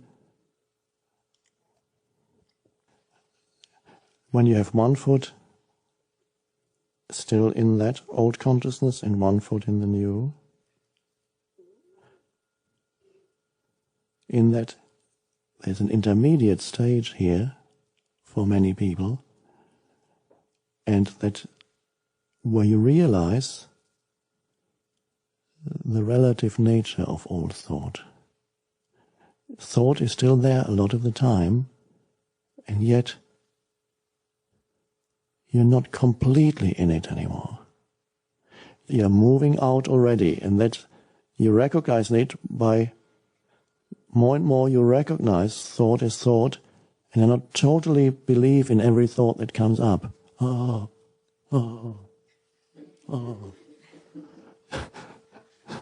You can see how thought drags you along. You have one thought about yourself or somebody else, and you go completely with it.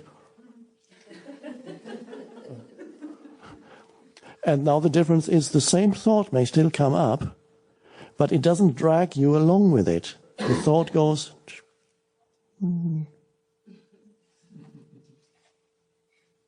Oh, okay.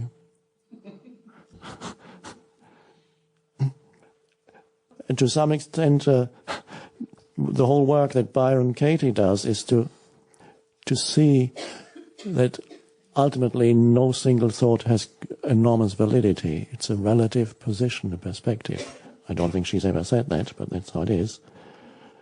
It helps you to step out of a complete belief in everything that the mind throws up, all conditioned. So that's what I was going to say when I said 1 foot here, 1 foot there. What comes with that is you see that, and the way I said that for the first time a few weeks ago at a retreat, before, at the beginning of a retreat, said one of our practices at our retreat, that is not to take our thoughts too seriously. And that already is the arising of what I sometimes call spaciousness around thought. And that grows, the spaciousness around thought. And then thought loses its heaviness. It loses its self-nature as self, the illusion that that's you. So the cessation of thought is the cessation of a thought-based sense of self. When the self is no longer sought in thought, then by itself, thought becomes more quiet, and it's no longer me, I need to keep myself, I need to, more of this, more of that, I'm going to, that's, thought is fine, and then there are the spaces between thought that arise. It is quite possible, and I don't like to make predictions, but I'll just keep it short.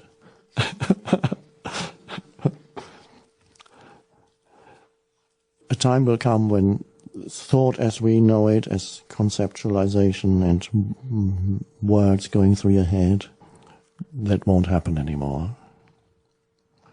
And humans live continuously in stillness, a state of great intelligence and of deep inner connectedness with being.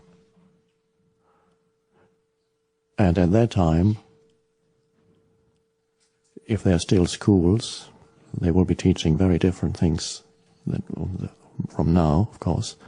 If there are still schools, you might hear something like a little 5-year-old asking,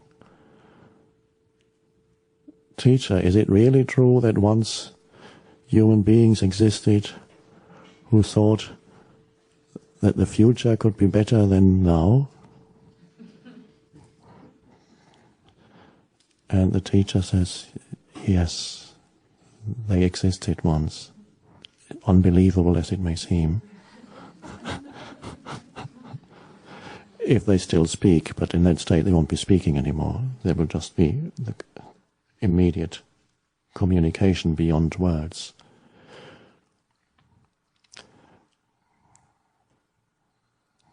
Okay. Enough of that.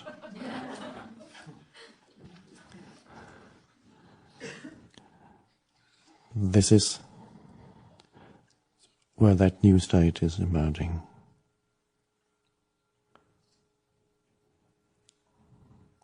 And all teachings ultimately point to that.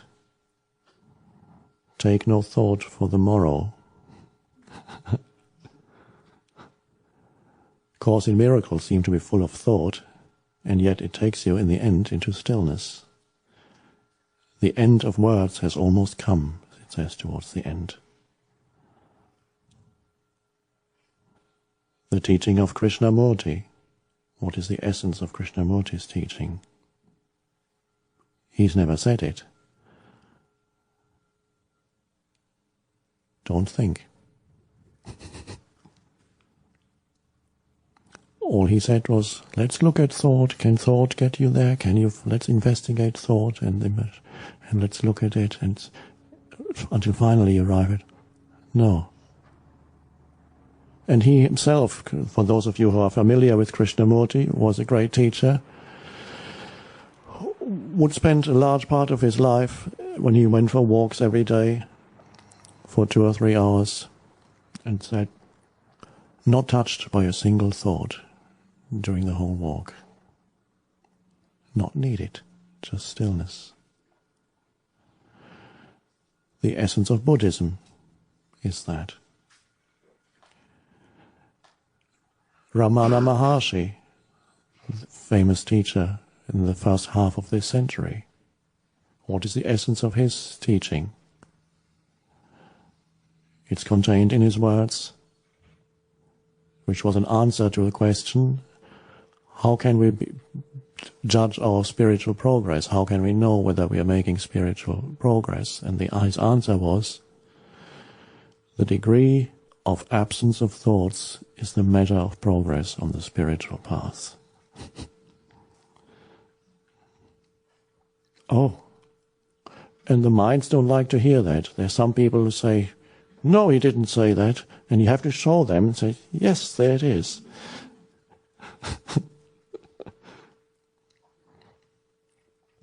Ramana Maharshi was a great Indian teacher that some of you are familiar with. I'm just pointing that it's all going to the same essence. Nisargadatta, they asked him, what's the real meaning of meditation? Of course, the real meaning of meditation is the changed state of consciousness. And his meditation, he said, the radical refusal to harbor thoughts. He was a bit like a Zen master. So the radical refusal to harbor thoughts. It's a masculine approach. The female is the gentle. You relinquish thought. You let go. And then there's the female. The male is the Zen is also male. There's no thought. I refuse to have thoughts. Now that could be mistaken for suppression of thoughts. And it could be that if it's not practiced rightly. Now, that is also a powerful statement for those of you who are inclined that way, the male approach. And now this is meaningless unless there's enough presence in you already through which you understand that statement. There cannot be the radical refusal to harbor thoughts if there's not enough presence in you. The fact that you can say no to thought means an enormous amount of presence is arising, or you're suppressing through willpower, in which case you won't be rid of thoughts for very long. When the body becomes tense, okay, I'm not thinking. And then after a while you blow up and then you think more than ever. But if there's a true thing that is the radical refusal to harbor thoughts, and that simply means great presence arising in which that becomes possible. I don't need thought.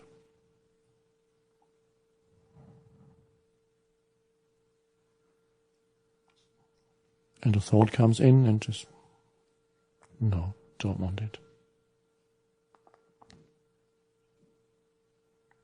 So in whatever way it comes, it may come in a more gentle way through you. Thought becomes less important, less heavy, and gradually you move out. So this is the teaching, whatever. You will only teach one thing, just as I teach one thing. It's moving beyond thought. The cessation of thought as the basis for your life.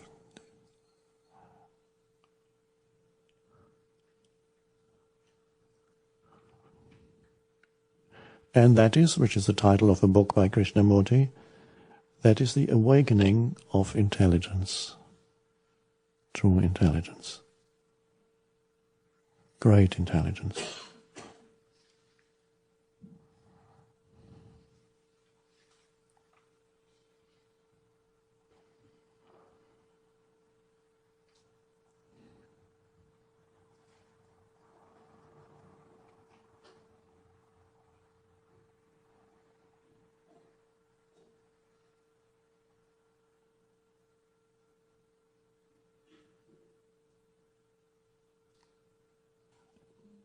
If this were a Zen monastery, we would be spending the whole night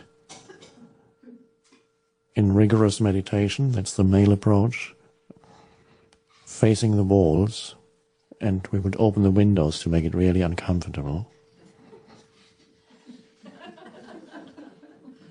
And you would experience the arising of suffering.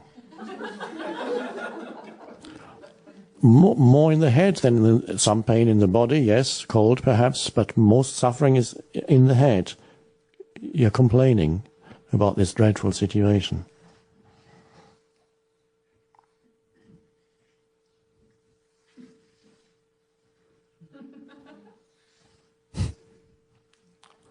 Until you can't stand it anymore. And there's the possibility of a moment when thought subsides because you can't stand that burden anymore. And it goes. Oh. And all that remains is then cold and discomfort in the body. Not a problem. You're free of suffering. All suffering came out of that. Surrender has happened. Complete yes to what is. This moment, cold, painful body, hungry because we didn't have much to eat. This is this Zen moment. I'm hungry, I'm cold, my body is painful. Awful place. What am I doing here? And suddenly thought subsides. And it's just this. And suddenly thoughtless awareness is there.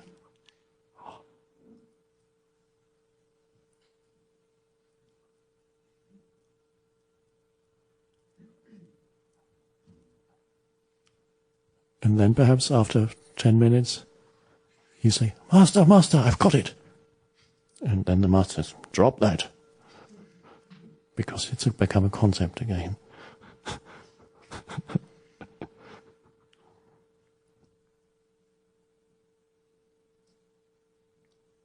If any questions arise concerning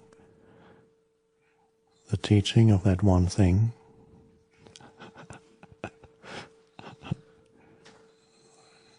framework, one-on-one, groups. While you listen, just listen. Listen. Spacious listening. Thank you, Eckhart, for sharing so many things with us today, last night. As you were talking about being with groups of people and having presence pulled through you, I'm reminded of, I guess I'd call it a challenge, something interesting that's been going on occasionally with me when I'm with a group of people whose pain bodies seem to be particularly present. It is quite interesting that I was declaring for myself that I wanted to work with people who are ready to really shift their consciousness, and the phone rang, and it was to work with people who have been court-ordered for substance abuse to come to a program. So they're sort of involuntarily showing up, and they have a lot of issues. And I realized that the greater the pain, the greater the opportunity sometime for a presence to arise. So I said yes. And sometimes afterward, for a couple of days, I don't want to talk to anyone on the phone. I just feel like I need to, I don't know what term to use, downtime, or I need quiet to sort of recuperate. Mm-hmm. And at times that's true, and other times I don't seem to need that. And I'm wondering from your own experience if you can shed some light to that phenomena that seems to happen. Needing, after being with people, the need to withdraw and be alone for a while. Yes, I also have that. After retreat or after an intensive, I love to be alone and simply be. It's a strange, I enter a state of almost nothingness after a retreat or after an intensive. There's no thought, or almost no thought, and just a state of an absence of anybody there, and hard to describe. It's very nice, just nothing. And I can sit there for hours in a chair just like this. And it's beautiful. It seems that's what is needed. And then the time comes to go out again. It's a going in and then out. My natural inclination, this form likes being a hermit or invisible, and life at the moment doesn't allow that, so it's pulling me out.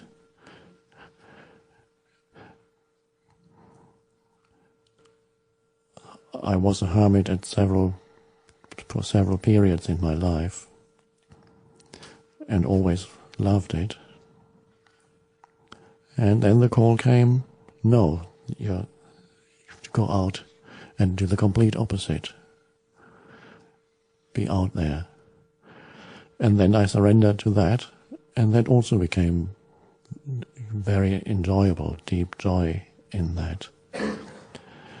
There may be some teachers who seem to continuously be interacting with people, and perhaps that works for them. Just like you, I also need to go within at times, be alone, not talk to anybody.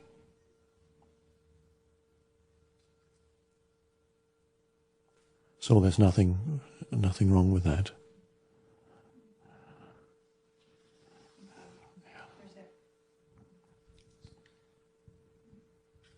That leads to the other part of what's coming up for me is, at the same time, what you talked about before about the terrorists and a way to look at that. I'm really comfortable with the way of looking at it that you talked about, and that's really helped me be with other people. But it ties in also with a sense of inner urgency, a sense of needing to be out there, to be of service because of what caused that in the first place, the insanity, the rampant insanity that we do see. And so in terms of trying to balance the quiet time and then being out there and feeling the pull to be out there, that's the challenge to me, as well as looking at how to be at peace internally with what is, to say yes to what is, don't resist what is, and yet a call to step up to our true magnificent selves in a way that we need to, apparently, to continue. Yes. And I wonder if you could speak to that urgency in terms of what, and how to balance in life that time where we're quiet and our time to move, and then the message to convey to people about waking up. Yes, the urgency is there because there's an acceleration of the insanity also in the world, and we'll see more of that. So there's great urgency for the arising of the new consciousness.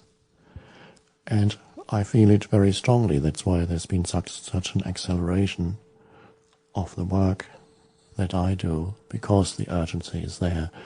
That doesn't stop me from occasionally withdrawing and then go out again. It's going within, and then you go out again into the world. Otherwise, you might lose your inner peace. If you thought you needed to fix something out there, instead of realizing the difference is your state of consciousness makes the difference. That's what makes the difference, not fixing anything out there. So you could be drawn into the illusion that there are things that need fixing. You can, of course, do helpful things out there too. The essence of the work is not fixing anything out there. It's your state of consciousness. And you would be contributing to the new consciousness even if you lived alone and simply, although most of you you're not called to living alone and cut yourself off like in a monastic setting perhaps. But if you did and lived in a state of freedom from thought and presence, that would have an effect on the world too, in not anything that you could see on the visual, on the surface of things, but your state of consciousness will affect the world. Even if you never interacted with people, it would still have an effect and help many others who are also entering. Most of us are not meant to be hermits at this time. Most of us are not even meant to be in a monastery. Quite a few times in my life I felt, it would be great to live here. And I got very close to living in a Buddhist monastery. I could have lived in a Christian monastery too. It didn't matter to me what monastery. The truth I knew I could use any framework to express the truth. I could use exclusively Christian language or Buddhist language. The truth is beyond that. And yet, every time I got close to the monastery, I could see the heaviness of the form, the old forms. Although I had a great love for that, something didn't allow me to enter the monastery. And most of us also, otherwise we would be in it. That is not our path, is to be out there and bring that state of consciousness into the mad world, wherever you are, rather than withdrawing. It doesn't mean that you cannot occasionally step back, shut the doors, switch off the telephone, and just be. That's a beautiful regeneration. Or go out into nature occasionally when you've been with people for a while. You've seen enough people, then you go into nature. Enormously regenerating to be with nature, or just sit, walk in a forest, by the seashore, wherever.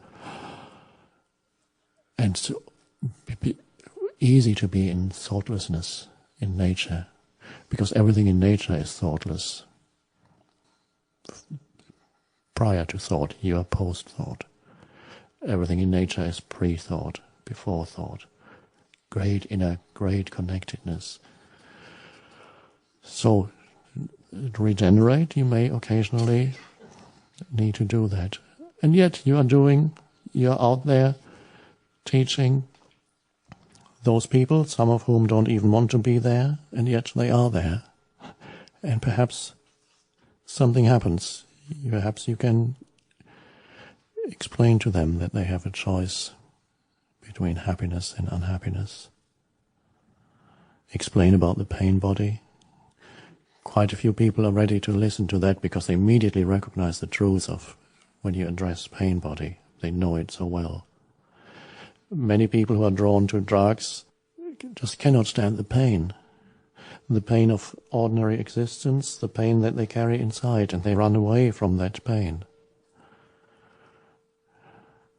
And many of those people have great spiritual potential. Just the same as alcoholics, many people have gone through transformation through AA meetings. They've done great work. People for whom alcohol was their first teacher. It was a kind of negative teacher, but without it, if they hadn't become addicted to that, the growth wouldn't have happened.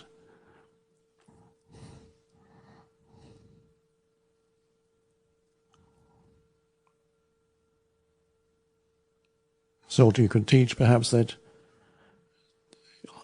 how to be with the pain instead of running away from it, and it's not going to kill them. Of course, some pain bodies, if they rise up into the mind and take over your mind, they can drive a person to suicide. In that sense, pain bodies can sometimes kill a person. But pain that is looked at, and looks, as long as you're running away from it, it seems so enormous, that pain.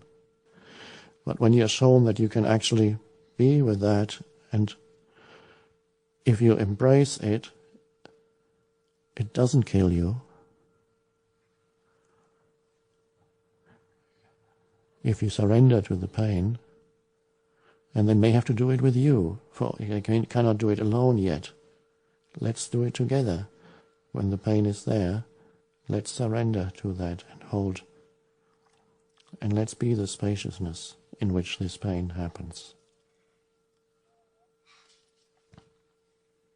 So some people may come to you with acute pain bodies, because it's often those people who are more ready than others.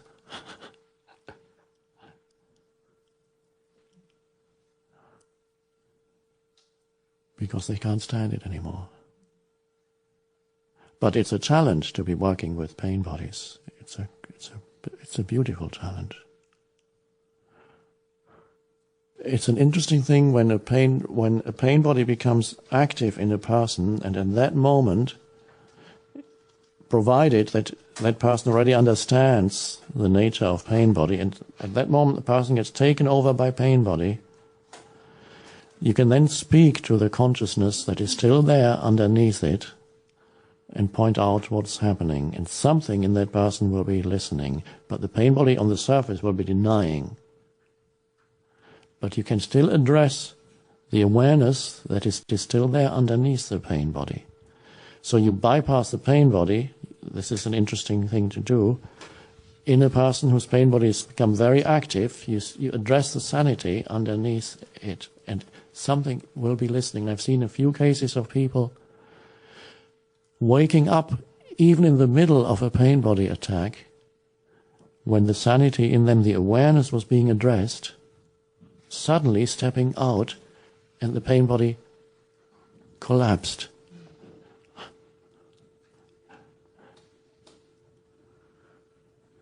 And I've occasionally been attacked by pain bodies, almost physically, got very close, not quite physically, but it got very close. Pain bodies who felt so threatened that they became like in some films, it's like the whole person is turning red. And one pain body who was close to attacking me, instead, he jumped up and ran out of the room. And I thought I've seen the last of this person, and 10 minutes later he came back and the pain body had subsided. And he said, I'm okay now. And this person had one of the heaviest pain bodies I've ever seen. And he became, in a relatively short period of time, as he continued to disidentify, got taken over again and again, and the pain body lost a great deal of its energy charge.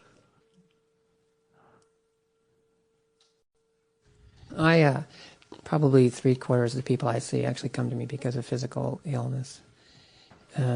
There's often emotional components to that, of course, but that's their principal problems, common things and not so common things. And maybe 1/4 are more obvious mental health kinds of things, anxiety, fear, depression.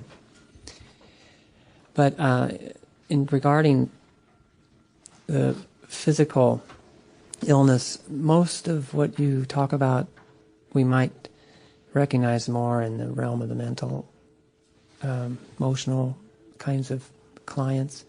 I was wondering if you could talk about, the aspect of dealing with physical illness from this perspective. So one aspect is dealing with physical illness in yourself, and then another aspect of it is dealing with physical illness, people who may be coming to you now, because that is your profession. Many people come to you in the professional setting who are suffering from physical illness, when many others of you would not be meeting people in that setting, but it may well be that people who are seeking healing, who are seeking consciousness, freedom from suffering, also carry a physical illness within. So that maybe, let's talk first about illness in yourself.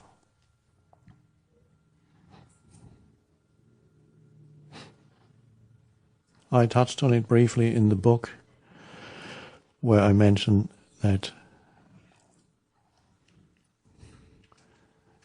there's a tendency to see yourself as a sick person. When sickness arises, immediately the egoic need, which is always looking for something to make your sense of self stronger, and will devour and incorporate almost anything, good or bad, and say, that's me. So the tendency, as long as that tendency operates in you, an illness arises, and it will be grasped by that mind conditioning, and it will become part of your sense of self. And if it's a serious illness, it can obliterate a lot of the other identifications that you have, that who you think you are, and then you might see yourself derive your sense of identity from a mental image of a sick person. And the moment an identification has happened, and it happens easily because, as I'm sure you also know, some people who otherwise are not given a lot of attention get attention through an illness. The great doctors are going now giving them attention, and they think they are important. And in the mad ways of the ego looking for an enhanced identity, the ego will grasp at that also and gain a sense of greater importance from illness. Not in every case, and not in the same degree in everyone. But the tendency is there. You then become an ill person. See yourself as that, and you will, the moment a mental identification with a physical condition has happened, the strange thing is that you don't want to let go of the illness, but that is unconscious, of course. Because the moment you have identified, it's become part of me, of course you don't want to lose part of who you think you are. And in some people's cases, illness that has become an important aspect of their inability to heal is because the mind doesn't want them to heal. That is often the case. So less so with you. Healing, on the other hand, has enormous capacity.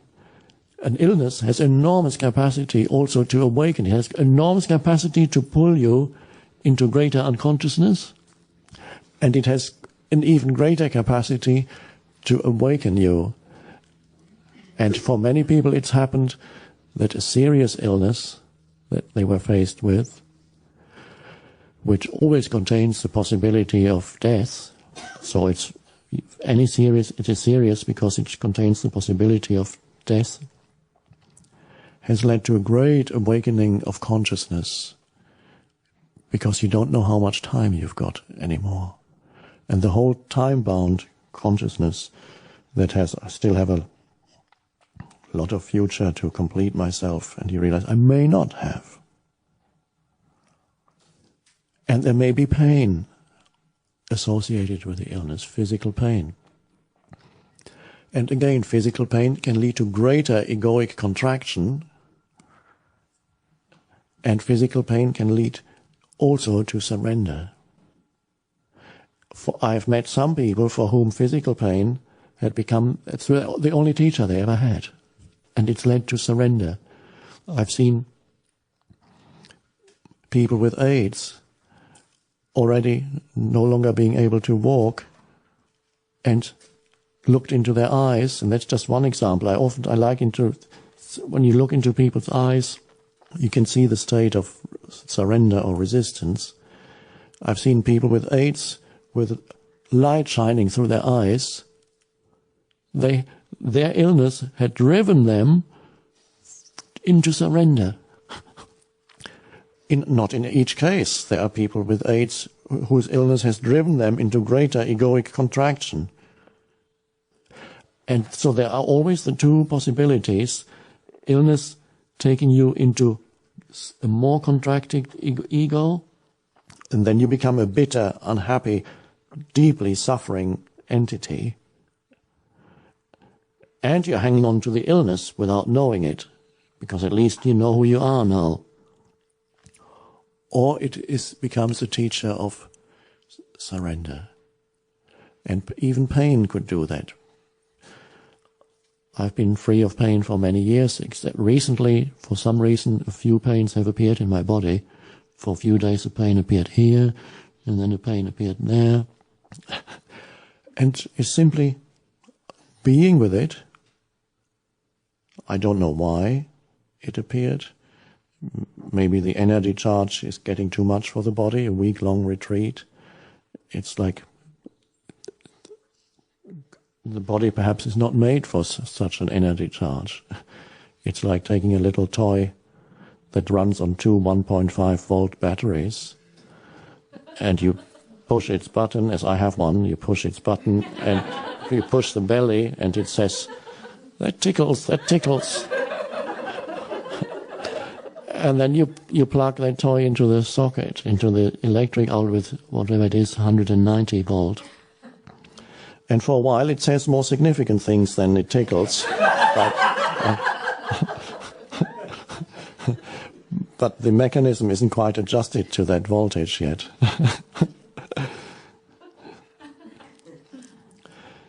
So any pain is surrender. Instead of formulating an image of yourself as a sick person, reduce your illness, if it's your illness, to whatever the condition is at this moment, rather than having a big mental image of what has happened, what has led to it, and how the illness is going to develop, because it may not, and what's going to happen to me, and the big. So allow the illness to force you into the now, because if you're not in the now and you suffer from a degenerative illness that, like AIDS or any other serious illness, if you're not in the now, you will suffer. And I'm not speaking of the pain that is maybe caused, or the discomfort or the disability that is being caused by the illness, because that's not suffering. It's pain, it's discomfort, or it's a disability, but it's not suffering. Suffering requires a mind-made entity that complains about my condition and projects itself into an even worse future. So allow the illness, only the condition of this moment, in whatever way the illness manifests at this moment. So it's not really a huge illness anymore. There is a pain here. There is a disability. There is a discomfort. Allow the illness. In some illnesses, you don't even have that. You just know that you're ill, and you might not even feel anything. They've just told you that, yes, you have a serious illness, but it hasn't manifested yet as a feeling. And there, just this moment, let the illness push you into intense presence. Because when you leave presence, you will suffer. So if you want to not suffer, refuse to leave this moment. This moment you can live with. The pain of this moment you can live with. Or the discomfort or the disability of this moment you can live with. But if you leave mentally this moment, then you have an illness. So reduce illness to just whatever it is now, then that takes away an identity built on that. You're not fighting an illness anymore, nor are you resigning yourself to being ill. You're simply surrendering to the condition of this moment. Not the idea that, okay, I might as well resign myself to the fact that I'm ill. That's not surrender. You have a mental image. Surrender is just this moment is as it is, and I say yes to that. And then the illness will transform your consciousness. If it has potentially the power to drive you into presence. Even in people who've never heard of presence, it's happened. I've told a few times, and I told it again last week at the retreat, the example when I, talking about disability, when I was at university, I saw this person in a wheelchair who would come in, and this is an example of no greater disability could have happened than this person who was sitting in a wheelchair, and I saw him every day at lunchtime being fed by people, and he couldn't talk anymore, he couldn't move a single limb, his head was slumped downwards, his voice could only produce croaking sounds, which one or two people could interpret, and he couldn't keep the food in his mouth. Half the food could always fall out. I asked, who is this man? They said he teaches physics, he's a professor, and it has a name, motor degenerative something, motor neural disease, a rare degenerative disease. And one day I looked into his eyes because he was coming through the door at the same time as me, and that, for the first time I realized deeply what happens, how illness can become a teacher, because there was no suffering in his eyes, just clarity, not a little complaining me. And nobody, a worse illness than that you can hardly imagine, because the illness, you're not supposed to live with that for more than 3 or 4 years. Gradually everything becomes paralyzed except your brain. Everything, all functions are lost, but you can still think. And that's what happened. And I looked into his eyes and I saw he's not suffering. And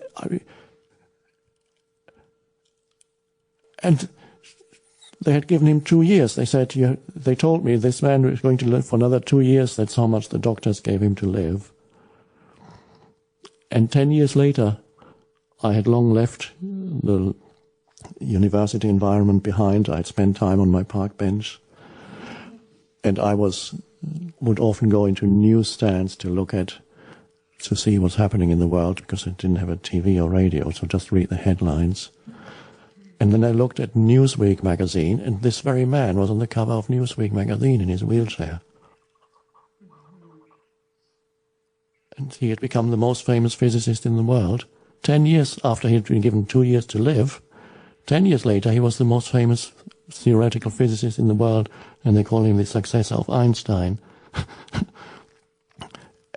And then I read the interview, and it said, the one sentence I remember, in it he said about his life, he could now speak because they constructed an artificial speech thing through which he can express himself, and said about his life, who could have wished for more? And that was about talking about his life. Surrender had happened. And because surrender had happened, all the self-identification with the mentally created me wasn't there anymore. Not complete letting go of thought yet, no, a lot of thought, because he had nothing else to do. Nobody had yet pointed out to him the possibility of going beyond thought, but yet his thought had become very creative. Because he had surrendered, presence had happened, and thought then arose out of presence, so he had great insights. I believe he's still alive, Stephen Hawkins, and he's still at the same university. And now it's 15 or 20 years since I met him. 20 probably, or if not more. And I could see what the potential for how illness can become your teacher if used rightly. Now, if an ill person comes to you, or any person, I never really differentiate between a physical condition or a mental condition or an emotional condition. In a way, they're all one. If anybody comes to you who cannot surrender, you have to surrender for them. Sometimes people ask me, somebody close to them comes, and somebody very close to them is suffering, either physically or emotionally. And they're not letting go of the suffering. They cannot get out of that. And so you suffer because you see somebody so close to you suffer so much, and you want them to step beyond that. And it's the same that you would practice with reference to yourself, is to surrender that this person is in suffering, complete acceptance of this suffering person as not wanting to change them. That embracing and then looking, the power of your attention moves. And that is the great healer. The giving of full attention, which implies surrender. All resistance is out of the way. So, but it's not so much giving attention to the symptom, but to the totality of that person. Just embrace that person with your attention, and then see what happens. You still do, in your case, there are certain things you do on the physical level. You give certain things, you administer, and yet there's the consciousness, the field into which they come when they come to you. Can you be, although you have to use your mind to some extent, while you listen to them, I'm sure you practice also being in the state of thoughtless awareness. So let them come into that spaciousness. If healing is possible, healing will happen in that spaciousness. That is your gift to them, into which they come. So I wouldn't treat physical illness as a separate problem. It's always, and I know almost nothing about physical conditions. So I can't talk about it on that level. I always address the totality. I don't even know anything about emotional conditions or mental conditions. Just the totality of that being here. And I accept the way they are completely. And yet words may suddenly come, just as you may take that, 3 drops a day. Words, out of that acceptance, words sometimes arise, and they may be just right. The power of attention is very great, pure attention, to the entire human being, not one aspect of that form. So don't underestimate the power of attention, which is thoughtless. And again, we don't have separate compartments anymore where we're dealing with a sick person, and here we're meeting the supermarket cashier. It's all the same, because it's the same field of attention that you give when you say hello in thoughtless awareness for 5 seconds, as the attention you give to a person who seems dreadfully ill. The same field of spacious presence. No differentiation anymore of who they are or what their condition is, or whether they have 50 more years to live or 1 more week to live. It's all the same.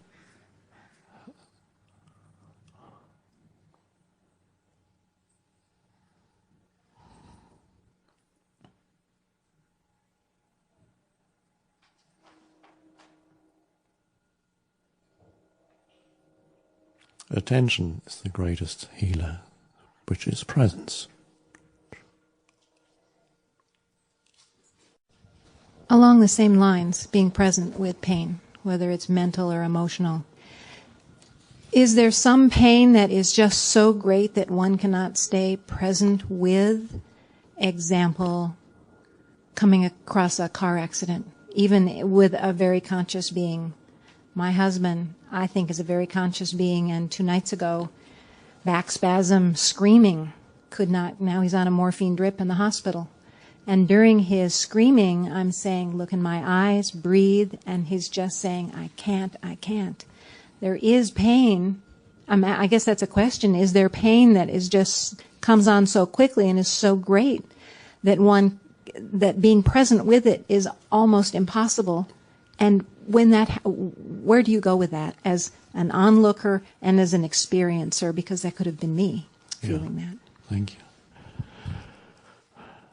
Intense pain can consume a person almost completely. There seems to be nothing left except the pain.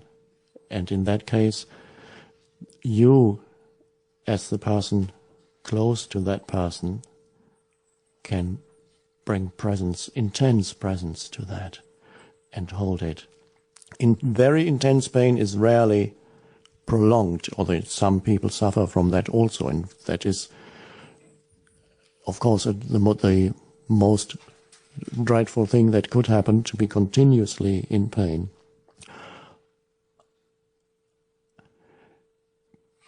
If it happens to someone close to you, all you can do is hold the space of intense presence so that you don't get drawn also into the pain. That is a great healer, and you will rise, the degree of presence will reflect the intensity of the pain. So it's possible that your degree of presence will be enormous if the pain that a person close to you suffers is very intense, and that could also be the case. There are forms of emotional pain of very great intensity too.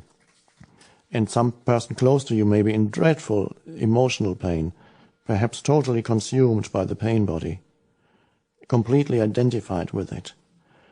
And then your degree of presence, the intensity will correspond to the intensity of the pain, and there will be enormous presence suddenly arising. If you don't get drawn into reaction, and then you will suffer with them, not as intensely, but you will also suffer. If they cannot surrender, you need to surrender. If the person who is in such intense suffering that surrender is impossible, somebody close to them needs to surrender for them. It's secondary surrender, and it also works miracles. Somebody who is close to you embraces completely that, and that's, again,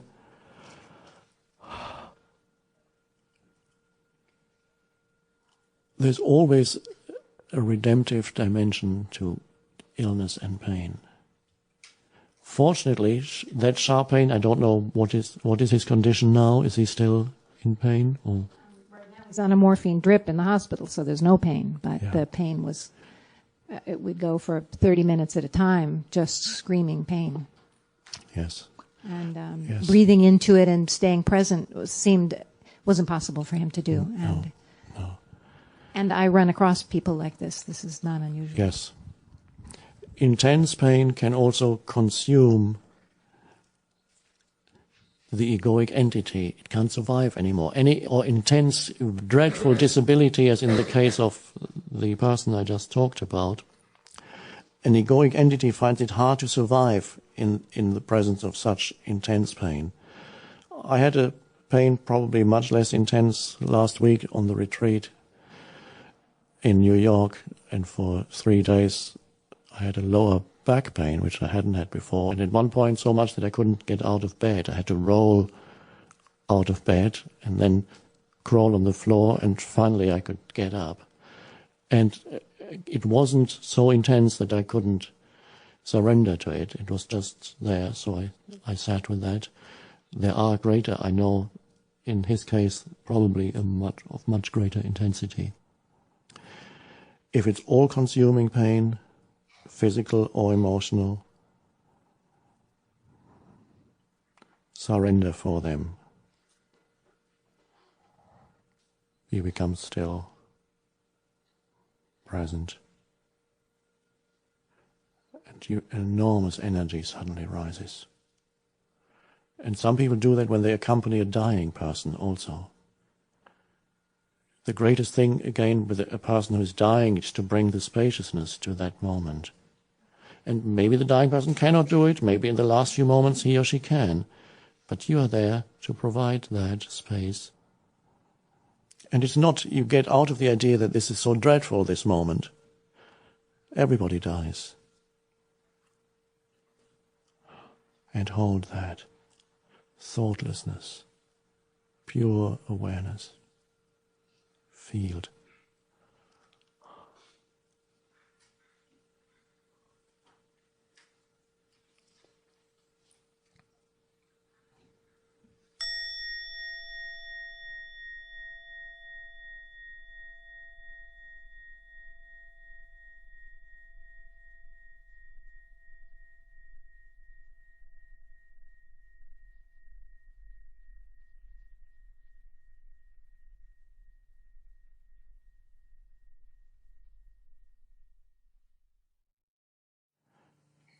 Interesting thing, questions.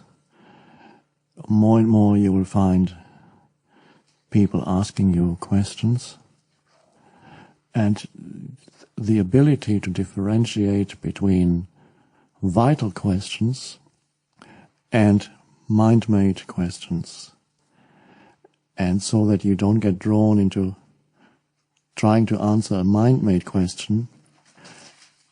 Any vital question, you will be surprised that the answer will be there. If you receive the question in stillness, vital means that the questioner truly wants and needs to know, and it is not a curious question. I wonder, or what is there beyond? What happens when you are?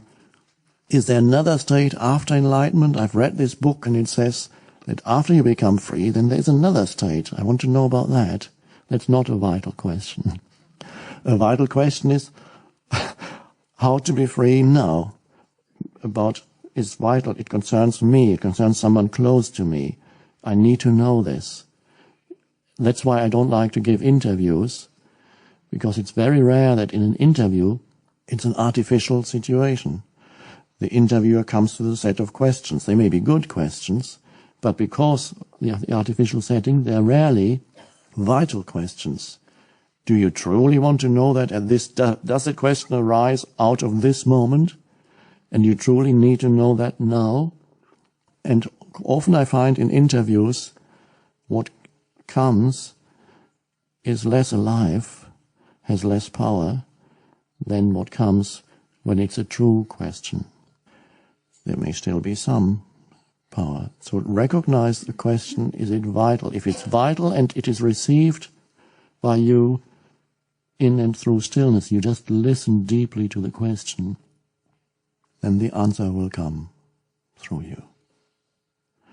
And sooner or later you can teach the other person to do that for him or herself. And you will be amazed at how right your answer is when you don't come from a place of needing to know the answer, but simply the open listening. That's beautiful. And then,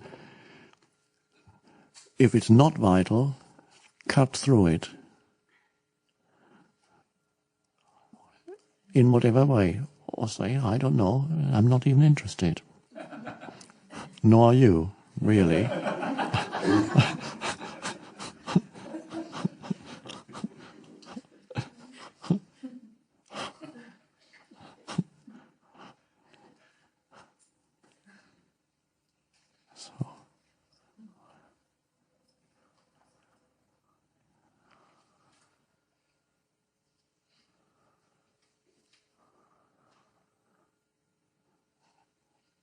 Are there any vital questions left? Okay. Well, it's a question about reflection. And I think that I've been drawn into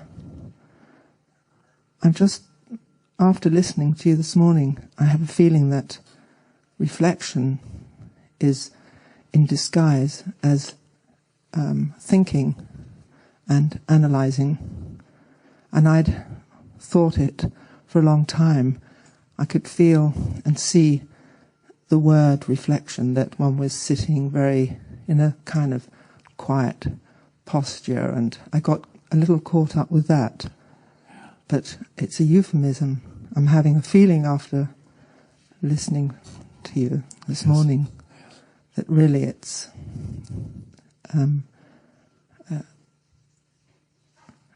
just old memories, and but in me, or in this body-mind organism, arises like a reflex to go over stuff. And I think I've been calling it reflection, but I have a feeling that I could call it Jack and the Beanstalk. I mean, I could call it anything. Yes. I feel it. I think I'd like to hear you say something about it, if you didn't mind. Thank you. So you mean by reflection the habit of going over past events, perhaps recent past or more distant past, and looking at them, what you did, said, what somebody else did and said? Is that your reflection that is habitual? I might even think that reflection is what you have been talking about, and I'll think, oh, I will go and do this thing called reflect. Ah, right. Now, you may remember I occasionally use the word reflect. Oh, dear. I'm not using it in the normal sense of the word.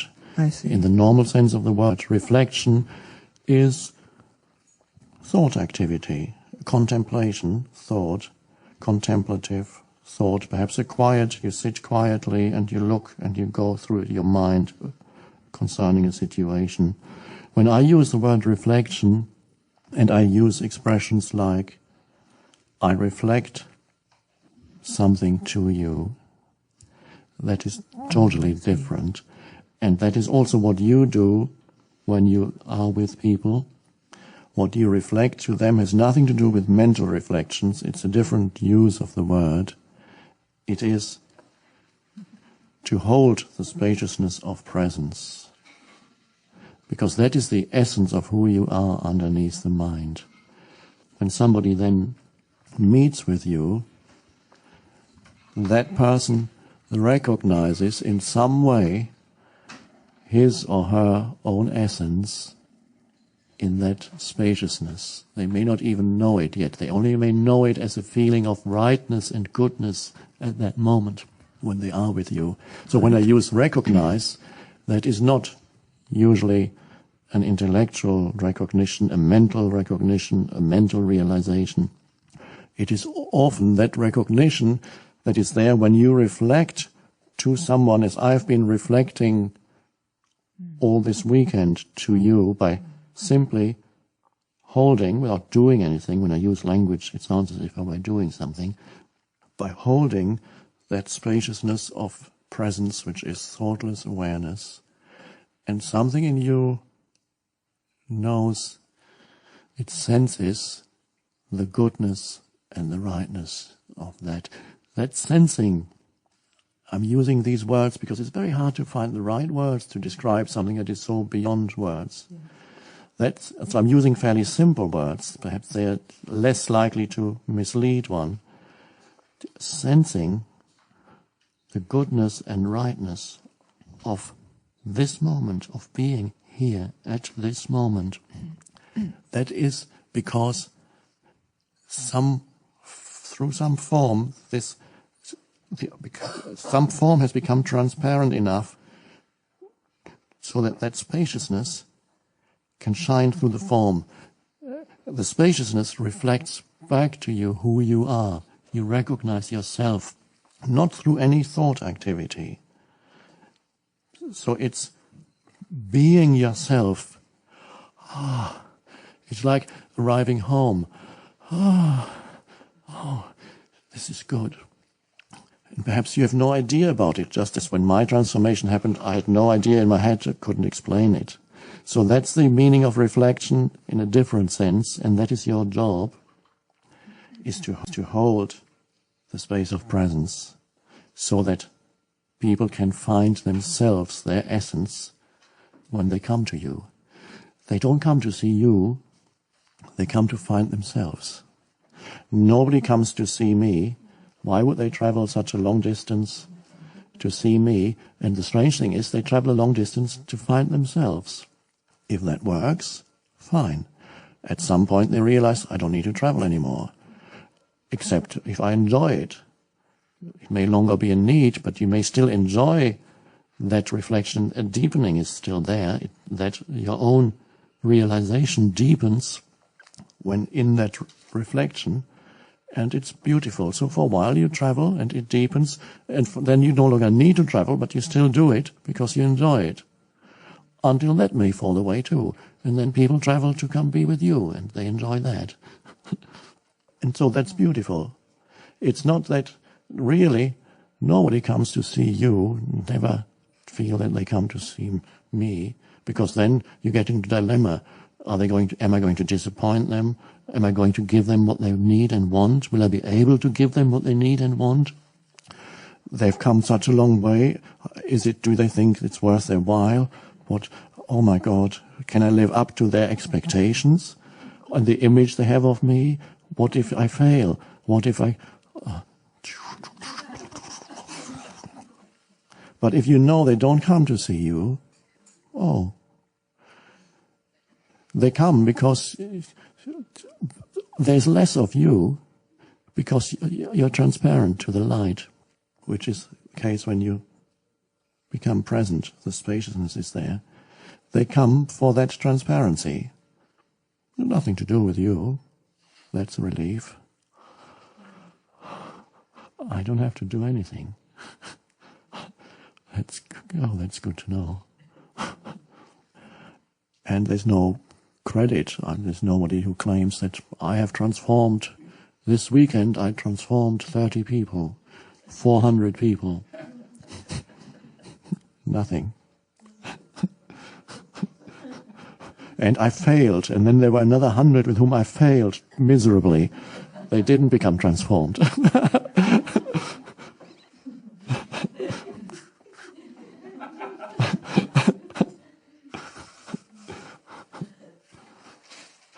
Okay. This is a question about the mind and working with the mind. I can be in your presence and have no mind. I can sit in meditation sometimes and not go for a walk in the morning, and all of a sudden the mind starts coming in. Mm-hmm. Don't forget to order this. Don't forget to do that. I carry a piece of paper, notice myself taking it out, writing it down, more and more and more. How do you work with a mind that is helping you to do your job?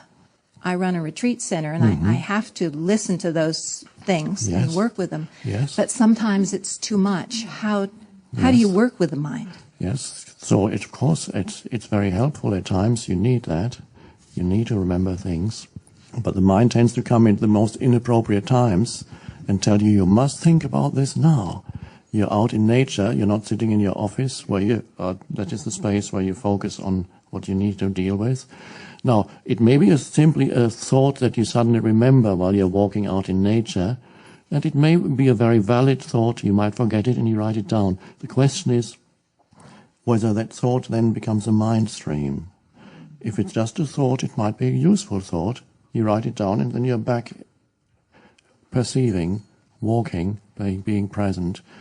But any thought has this tendency of wanting to prolong itself, because it is a temporary, a very short-lived little being. It's an energy field.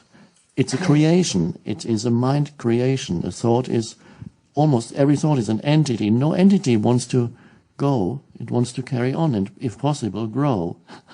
So there's a tendency for any thought to lead to proliferation of thought, and then when you don't know that, and the thought likes to pretend that it's more important than it really is, you need to think about this now. And so more and more it will be easier for you to see thoughts that come and to know whether this is truly important now or whether that is the mind simply trying to stay in control and not allow you to be present. Is this truly important at this moment? No, if it's not important, and you recognize it, what I'm just describing verbally, this question, is this truly important at this moment, becomes a non-verbal, non-mental way of looking at the thought and recognizing whether that thought has a place now or whether this is not its place. And then you recognize that this is not the thought that you need now, and then it drifts out. You allow it to go, so it doesn't proliferate.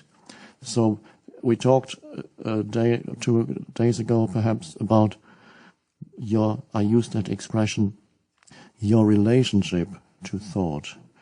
And so the very fact that you are having a relationship to thought, which is just a way of speaking, for what, a way of pointing, you are not making thought into an enemy. You have no enemies. But your relationship to thought is to realize no thought is absolutely important. It's only important in the world of relativity. Every thought likes to pretend that this matters. Think you must. And a good example is waking up in the middle of the night. And of course, this is a case where often thoughts proliferate. You can't sleep, and suddenly you remember all the things that you still need to do, one on top of the other. And it becomes suffocating almost, because you're lying in bed and you can't do anything. But you have all these, I need to deal with that, and then I will be faced with that problem, and then that person will come, and what am I going to do about that? Oh. And this is not the space to deal with any of it. You are in bed. To recognize that as the momentum of the mind. It wants to, we must think about this now. Think about this now. And so it'll be easier for you now as presence is emerging to take one step back even from a very agitated mind and know that here is an agitated mind. That is enough to have already some freedom from it, to know there's an agitated mind, and it goes on and on. And perhaps you cannot immediately switch it off, but you start by simply saying, I accept that there's an agitated mind here, which means you're already out of it. But occasionally you get back in. And at that moment when you know that, there also comes a choice. For example, the choice could be, even while you're having an agitated mind, to feel the aliveness in your hands. So you allow the mind to be agitated, and while you allow your mind to be agitated, you could even combine it with this gesture that I like so much, and that is simply holding. And while you hold in this gesture, which is the beautiful, essentially feminine, female gesture of total receptivity, often found in Virgin Mary, that beautiful openness of holding, the softness of that, and what you're holding is your agitated mind, is in there, in that you're holding that, and while you hold, you sense the aliveness that is there. And so the mind will then calm down without you trying to make the mind stop by itself. Simply this gentle holding, and you hold with here, this is a gesture, and there's an energy field in that holding. It's symbolic, and it's a little bit more than symbolic too. And you hold. So it's a gentle relationship with your mind. It's a little bit like the mind is like a child. What do you do with it? You hold the child.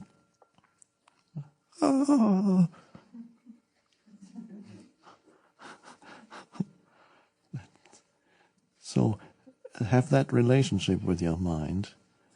It's not a big monster, just it's the human mind. It does what it does.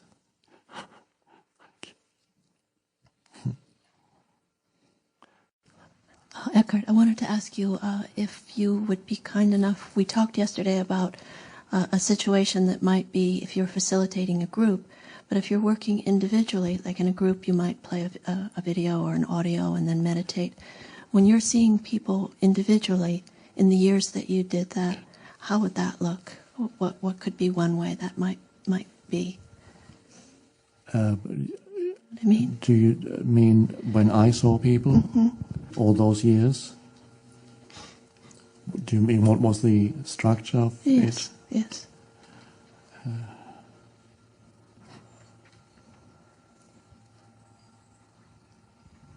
There wasn't much structure, and people would come through word of mouth. I remember we sat together once or twice in London. I've known Victoria for many, many, many years, and then there was a long gap when we lost touch, and then Victoria discovered the book, and so we got in touch again. It was all wonderful.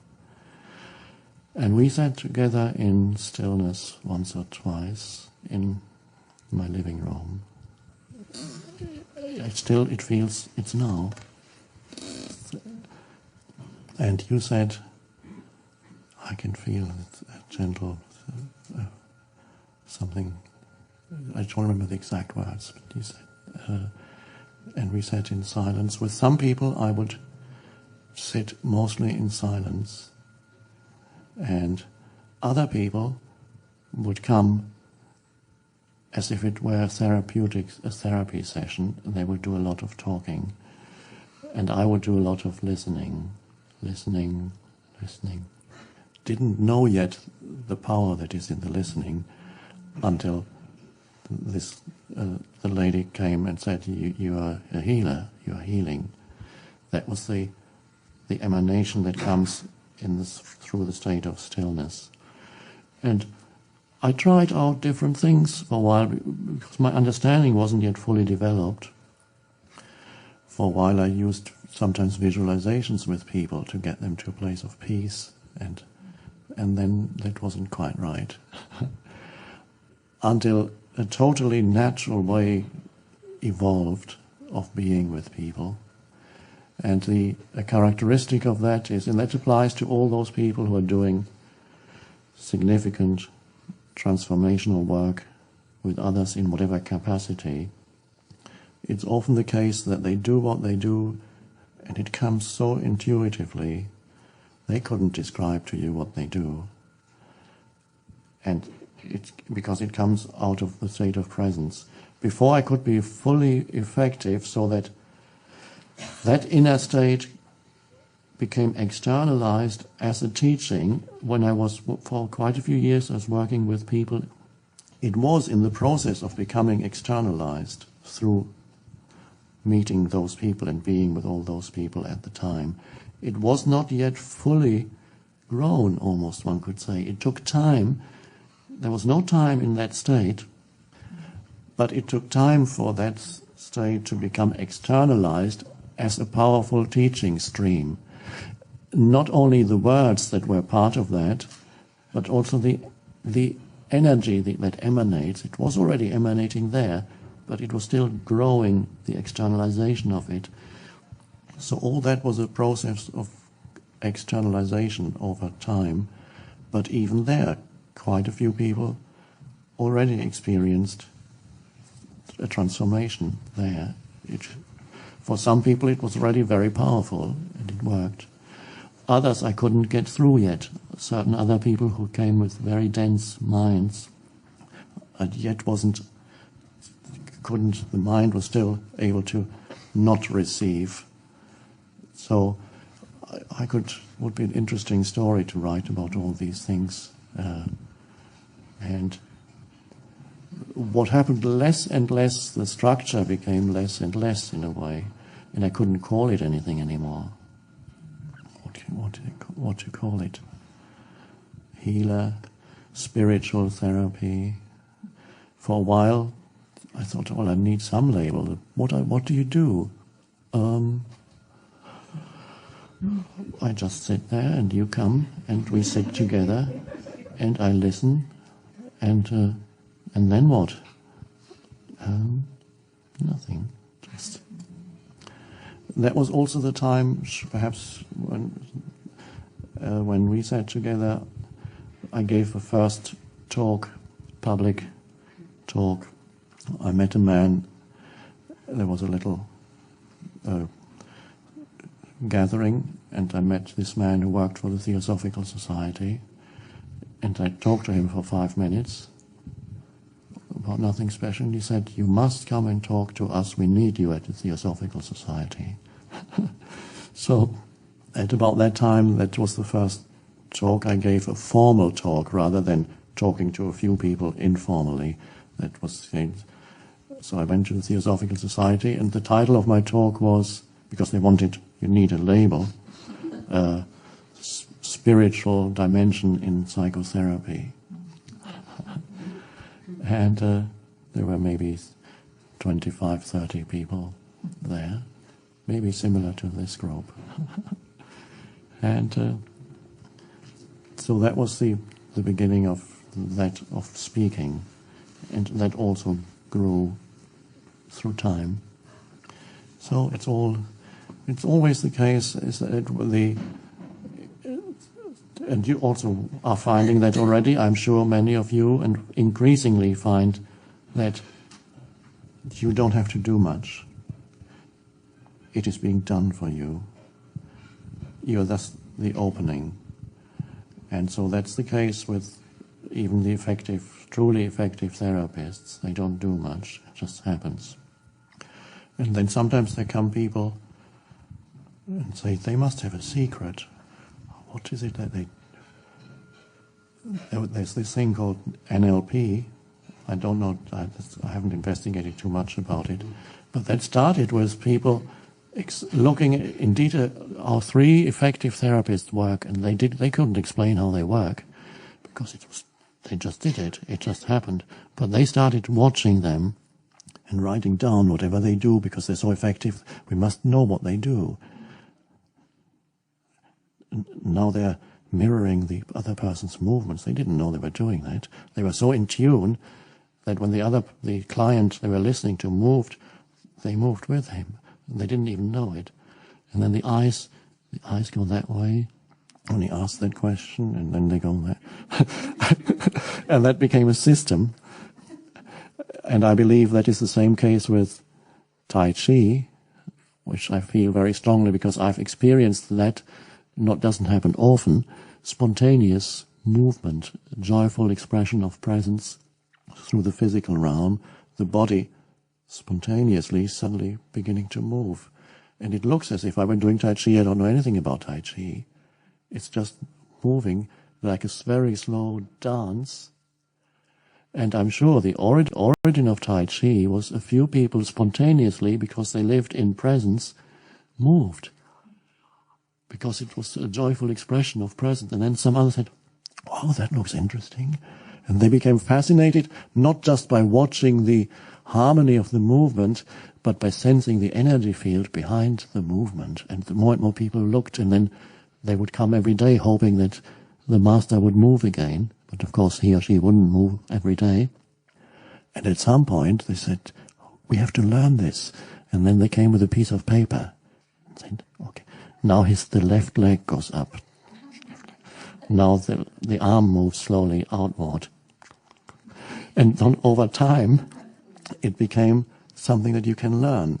No longer the real thing that originates directly from presence, and yet, even if it's a system, it still has certain effectiveness. It, in fact, rather than arising from presence, the movement can take you into presence. But originally, it arose out of presence. So now we reverse that. It's become a bit of a system, a method, and it takes you into presence. So that works too. But I know for sure, I haven't read this anywhere, that the origin was spontaneous expression. So it's a beautiful thing, Tai Chi, Qigong. You can't do it unless you're present.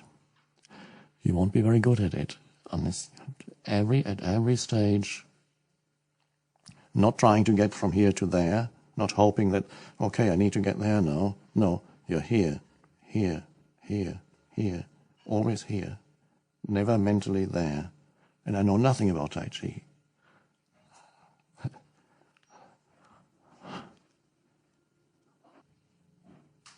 Now, was there one more question from you? Maybe then that'll maybe the last.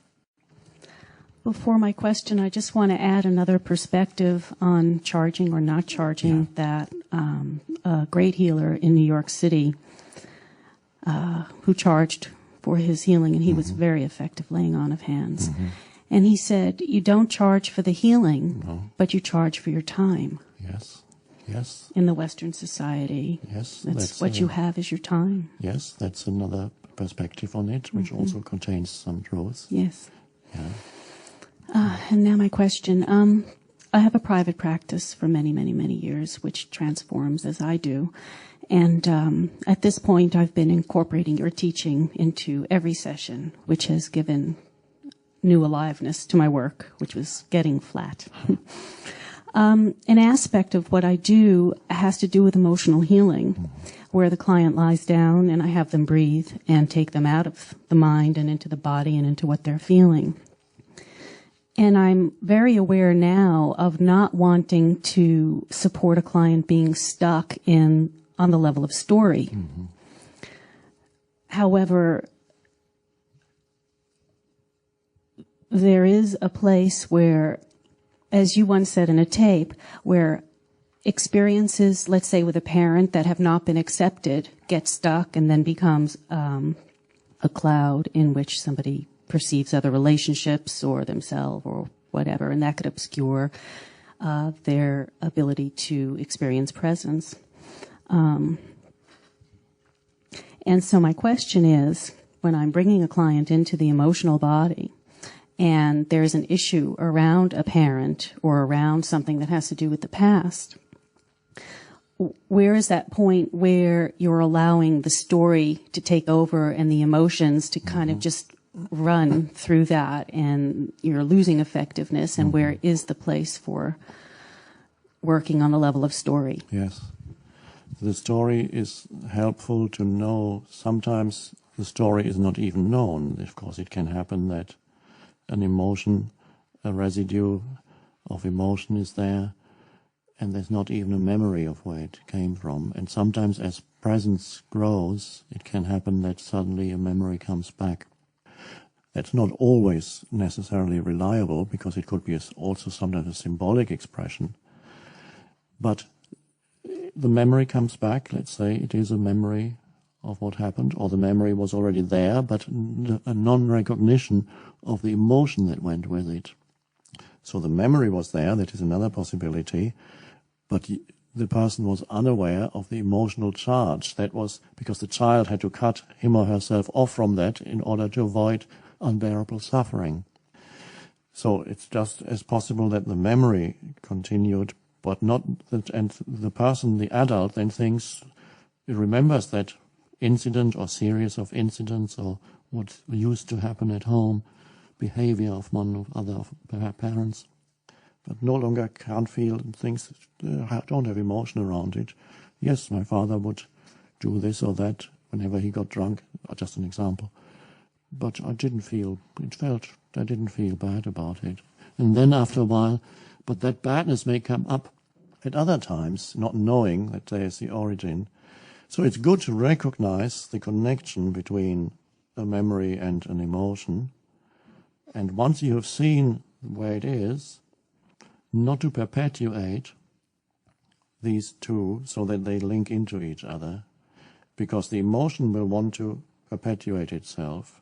And once the person knows where it originally came from, and even that may not have been the true origin, it may just have added to the pain body that was already there, already born into this world, and just added more to that. So the pain body always tries to perpetuate the story, think more about it, talk more about it. But once you have seen it, I've recognized it now, that's what it was, then to focus more, to cut the link between the pain body and mind activity. You've already seen, and now just be aware of the emotion and hold it. It is human fear, it is human anger, it is human sadness, and recognizing that in one way or another all humans experience those things who come into this world. And that's your way of experiencing those human emotions and holding them. And gradually that takes out the self out of the emotion, a continuous attempt to seek yourself even in that painful emotion and thinking that is essentially me, that is the essence of me, of who I am. By holding it, there it is, allowing it to be, and that's good if they do it with you together until they can do it for themselves. And there's a gradual recognition of the unpersonal, non-personal nature of those emotions. Although the events, the triggering events, seemed a personal situation, but the resulting emotion is human pain, is human anger, is human fear. And in every human, to a lesser or greater degree, those things will become activated, those emotions, just by living in this world. And this is your essential teaching now, is that as you hold the space of presence, they join you in presence and more recognize their essential identity as the observing presence, as the holding, as the space in which they're holding that emotion. So with your help, as you hold the space of presence, it's almost, you become one while they sit with you. You're one already anyway, but now you realize that you are one. There's that oneness. And as presence grows in them, self-identification with the emotion will shrink. And when the self-identification with the emotion shrinks, that also means the link between thought processes and emotions is severed. And then it begins the transmutation of the energy that is trapped in those emotions. And it's no longer consuming a large part of your aliveness, because if there's a heavy pain body will consume an enormous amount of energy and suck the aliveness out of you. It'll be stuck in there and become pain. And then the pain is freed. And now as presence rises, that pain, the energy that is in that pain, its vibrational frequency changes into presence. That is why I have often found that people with heavy pain bodies have fairly quickly woken up, because there was so much energy, and it actually, the pain body fueled, once a certain degree of presence is there and it's strong enough, the pain body fuels the growing presence. The energy that was trapped in there changes. There's only one energy, but the vibrational frequency of fear or sadness, of course, is very different from the highest of presence, changes its frequency. Some of the most dreadfully unhappy people have woken up, and some of them in the most miserable, unhappy conditions have suddenly woken up. And that pain became presence, fuel for presence. Also, an external situation that is dreadful, that you may find yourself in, can become fuel for presence. It's the more unpleasant, the more fuel for presence. That's how this counts of people in the most dreadful situations suddenly waking up out of all that. So it's beautiful work, and that is the essence of what you do now. You're teaching presence, and whoever comes joins you. It's like bringing I have this image of a log that's only burning a little, or not even burning yet.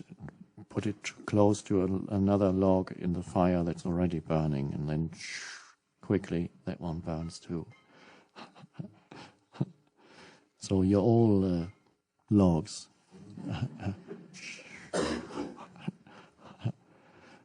Let's become just still. It's been a wonderful weekend of stillness, of words, but always stillness, even during the words, while words were being spoken. The essence of this gathering has always been and is the stillness, the spaciousness underneath or around the words. And it's always been just about that one thing, nothing else. Only one thing matters absolutely. Everything else matters relatively. Only one thing matters. That's actually in the New Testament. Only one thing matters, and you have chosen that one thing. That's a quotation from the New Testament. But it's right for this moment.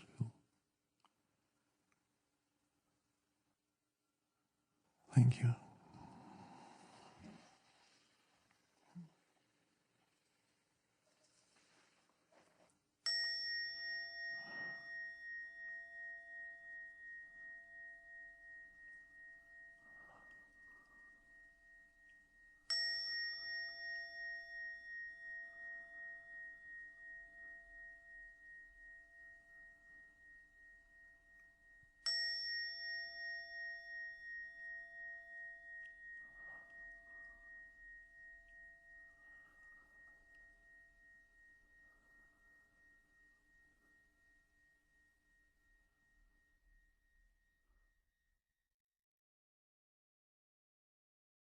Audible hopes you have enjoyed this program.